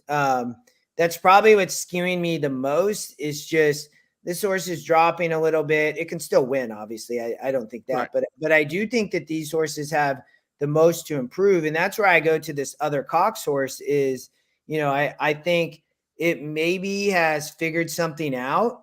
Right. And if that's the case, it can beat a weak field. Right. Like, so I love seeing that it won the allowance. Obviously, if it just won a main special, it would be near impossible. But I'll point out again, it's a weak field, but the Baffert horse. And the other thing we're not discussing is the fact that the 9, who's only raced 5 times, is eligible to improve too. Yeah, I mean, it probably can. You're saying this horse can improve. Yeah, I mean, it can, but I think, if it should be okay on the distance, right? I would question, is it really going to, there's not, what? So I would be curious, where do you think the 9 sits, Oldy, from a pace perspective? Do you think this horse is going to try to sit right off the lead? I mean, I think it's sitting 4th or 5th, like it did in the San Anita Oaks. So it is on the outside, it's going to be on an outside post. So, right, Pratt's going to have to navigate, which should be fine. I mean, Flavien should be able to find a good spot for this horse, though. And it does slide in, obviously, a few slots with all of these scratches. So it's not really, I guess, out that far. I mean, all these horses are very similar. And I think that's interesting. I will tell you, I would not be surprised to see. So if we look at the pace, right, I always find this a good way to do it. Oldy, what have you done for me lately? Right. So the one, it sprinted, and when it went 2 turns here, right, it didn't really break great. And, was here. That's our top pace. So, is this horse going to be on the lead? I don't know. It needs to break. You look at somebody like Hoosier Philly, right? This horse has never been on the lead, Oldy. I mean, and I don't think it's going to go for the lead either. Okay. So then we look at the 4. This horse has basically stalked the pace its last 2 wins, right? So, and then we look at somebody like the 7, right? Do you think Saez is going to send the 7? No, not at all. I think the 7, number one, with the exception of the first race and its last race, the 7 doesn't break fast enough for Saez to send. And typically street senses you don't see up on the lead. Yeah. So he's gonna break. So I mean, who do you think is gonna get the lead then? The 1? I mean, it's gonna depend on the break, but it could be the 12 from the far outside. Oh, I cut these, so we'll bring these back in. Okay. Yeah, and okay. Maybe the 8 too. I mean, Toad is going to send from outside post. I mean, you can see back here, it has never been that far. It was in the 12 post here and just got destroyed in the Remsen, right? Or that's not the Remsen. So you only have 4 minutes left, so I'm just going to remind you, if you want to play the Oaks, not the Oaks, the Black-Eyed Susan Preakness double. I played it. Okay. I just play. I only use the 7, man. But you were talking about the win percentage algorithm too on phase out. But look at what the morning line thinks of it. Yes, and I do agree, and I've learned, like, the one thing I would say is I've learned, but when out of 1 to 2 at 33%, that's my big thing. I mean, was 7 to 5, so it's not, I would just say, I mean, it does think it is the favorite, and it should be, so the win percent drops, though. I just still cannot get over this. I really can't. The other thing to consider too is both Coxes are running without Lasix for the first time. Yeah. I mean, and you never know, right? I mean, it's valid. I mean, has not run with Lasix, and then to your point, this horse ran without Lasix twice, or all 3 times, right? As a baby, as a 2-year-old. So, as a 2-year-old. Yeah, and maybe that's what was going on with that horse. Maybe it didn't just improve. Maybe it was bleeding and needed the Lasix. Mm-hmm. Yeah, it could be, man. I mean, I don't disagree. I think, you know, the 10 horse taxed, I think this horse is interesting. You know, they claim this horse, man. I mean, what an amazing claim, Oldy, at 50,000. And now you're running in the black-eyed Susan, right? In a $300,000 grade 2. So, I mean, kudos to Randy Morrison, Richard Beatty, to claim that horse, to be honest. I mean, but that horse hasn't won. I don't think it can win. I'm just saying good for them. I mean, they could pick up a paycheck here, right? Like I want to know why that horse is 7% though. I'm telling you, man, I just don't think and again, if the 9 romps, it wouldn't surprise me, to be honest. But I just don't think, I mean, as you said, it's not a great field. So I think, you know, it looks at it, it's like, well, maybe this horse has a shot. I mean, 7% is pretty wild, you know, to be honest. I don't disagree with you. So, you know, it's a situation where either find a horse you like or you single like you did, you know, in my opinion. You know, if you spread here in the daily double, I think it's a little bit risky because, you know, the 9 could win. You're just wasting money. So for me, right, I just tried to narrow down on a horse I like and not spend a bunch, because I do think Mage is going to be tough. So, you know, there's no reason to spend a bunch of money if it's potentially to get very chalky. But if you can beat the 9 here into Mage, it's going to be really interesting. Brad, we both were on first mission, right? But that was scratched. Yeah, so I love first mission. I think we both ended up saying National Treasure going to be dangerous on the front end, and at the same time, Mage will be really tough. Yeah. I think Oldy and I kind of similarly agree from that perspective. So, and I played my double the opposite way that you did, and I played Feza to National Treasure instead of to Mage. See, I played both. So I played the 7 here into Mage and National Treasure. Right. Yeah, I'm saying it's kind of reversed. Yeah. I think maybe I'll throw a couple bucks on Blazing Sevens even. And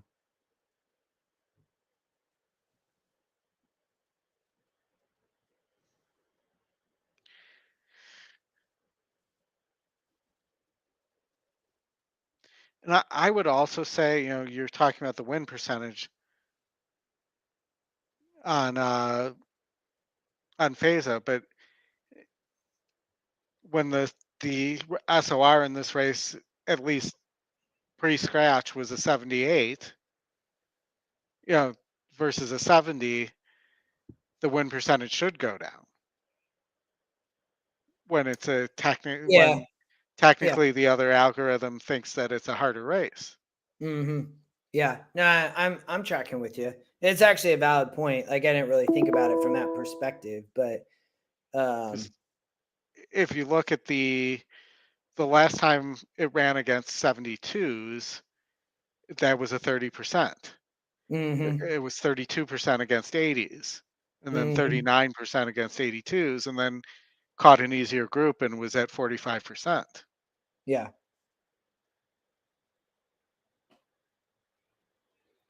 There's the gate crew. Good day at Pimlico, I feel like, Oldy. Nothing crazy happened. They are loading. Moving in, Sacred Wish, Balpool. Staffy Joseph didn't get suspended. Who's your filly? Well, I don't think he can. Oh, I guess he probably could race here, couldn't he? Faiza, 1-2.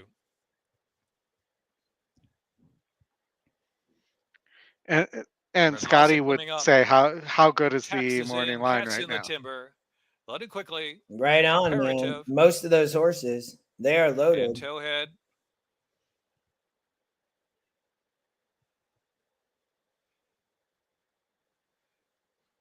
And they're off in the Black-Eyed Susan Stakes.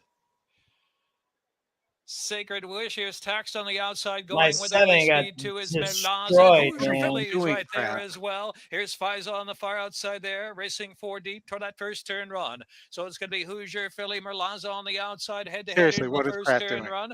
Sacred Wish is next. Faiza. I mean, he ended up getting hung wide. My 7 got destroyed at the break, settles back multiple in between times, horses as they run the first turn run. Back to Towhead, racing back of the pack with Balpool unhurried, second last position, and why is he making the middle trails move? the field. 8 lengths from front to back, opening quarter mile, 23.44. I mean, I think he just, you know, he has the best horse, so he's trying to find position. Second on the outside is Faiza in the clear third position as they run past the 5-ace pole. Sacred Wishes in fourth. Inside Comparative is next in fifth, and Taxed is next in sixth. Back to Towhead, back of the pack with Cats in the Timber. Okay, and why are they showing this wrong? Still 9 lengths from front to back. Hoosier Philly in a 47.24 half mile. Sneaks away to the far turn, tries to get away from Merlaza. The lead is a length. Hoosier Philly, Merlaza now. Fies is called on for run. She's outside trying to move from second now and targeting Hoosier Philly midway on that turn as Taxed is racing in fourth and trying to improve too with a quarter to go at Pimlico. Hoosier Philly turns her home. Hoosier Philly, Fies is working hard. Inside there, dropping back is Merlaza. On the outside is Taxed with a furlong left to go. No, Taxed is going to win. Philly's in front, trying to stay on. Right, on the outside, Taxed, the 2 grays are slugging out of the final furlong. Taxed has grabbed Hoosier Philly. Taxed in front with a 16th left to go. It's going to be Taxed pulling the upset in the Black-Eyed Susan Stakes. Taxed and Rafael Bejarano from Hoosier Philly second. Yeah, I mean, it just Oldy, I don't really know if it really mattered too much on the trip. I just don't, you know what I mean? I mean, maybe it did. I mean, I think it did. I don't, there was no reason to get hung wide in the first turn. And well, I mean, it was like Pratt was gunning it for the lead and then didn't get it and got caught wide. Yeah. Yeah. And then he gunned it down the backstretch for no reason. Mm-hmm. My Louis got smashed in the I don't think the 7 may not run anyways, but that horse had really no shot after the start, got pinballed and beat up really bad. So 10 ran a great trip, man. Just not you know, Hoosier Philly had it all on its own, you know, on the front end, but couldn't hold on. You know, ends up getting second though, you know, the 9 ends up running third. So you know, good race. I mean, there's the 7 got destroyed there, got destroyed again, just getting smashed, man. 10 ends up getting a good trip out there, you know. So the Exacta going to pay obviously good, $1 million in the pool, and you get, you know, 11-1 over a 6-1. Yeah, and you know, surprisingly though, the pick 5 and pick 6 pay really poorly. Well, I mean, for the number of horses we would have assumed were tied to Faiza. Yeah. Like, I mean, yeah, it was pretty chalky though, to be honest. Like looking back, I mean, but you just beat a 1-2 horse. Yeah, I mean, it should play up, not down. Yeah, but Maple Leaf Mel, I think a lot of people use that horse, right? I think Breath Away was really vulnerable, and you talked a lot about the 3. So I mean, Rattle and Roll went. You had 2 even monies, right? I think that's part of the problem. Right. No, I agree, but still, I feel like it's a little light. Did you see Bill's note? He said, "Sorry, Oldy, but I love seeing Baffert lose as a huge favorite." Well, you know, the tax man always wins. Yeah, that is true. Leslie, good job if you had Taxed. That was a good call. We talked a little bit about that horse. All right, man. It was a pleasure, Oldy, and everybody. We appreciate you joining. Good luck tomorrow in the Preakness. It was a good day. We started out obviously really hot, but kind of dwindled down. But it was fun, man, and we appreciate everybody joining. We hope everybody has a good Preakness weekend. Belmont will be coming quickly. Oldy, any final thoughts? No, just thank you, everybody. I'll be on a plane during the Preakness tomorrow, so happy Preakness, and even though I think National Treasure is going to win, go Mage. All right, man. It was a pleasure. Thanks, everyone. Hit the like button before you go. We love you. Have a good weekend. Good luck. Bye, everybody.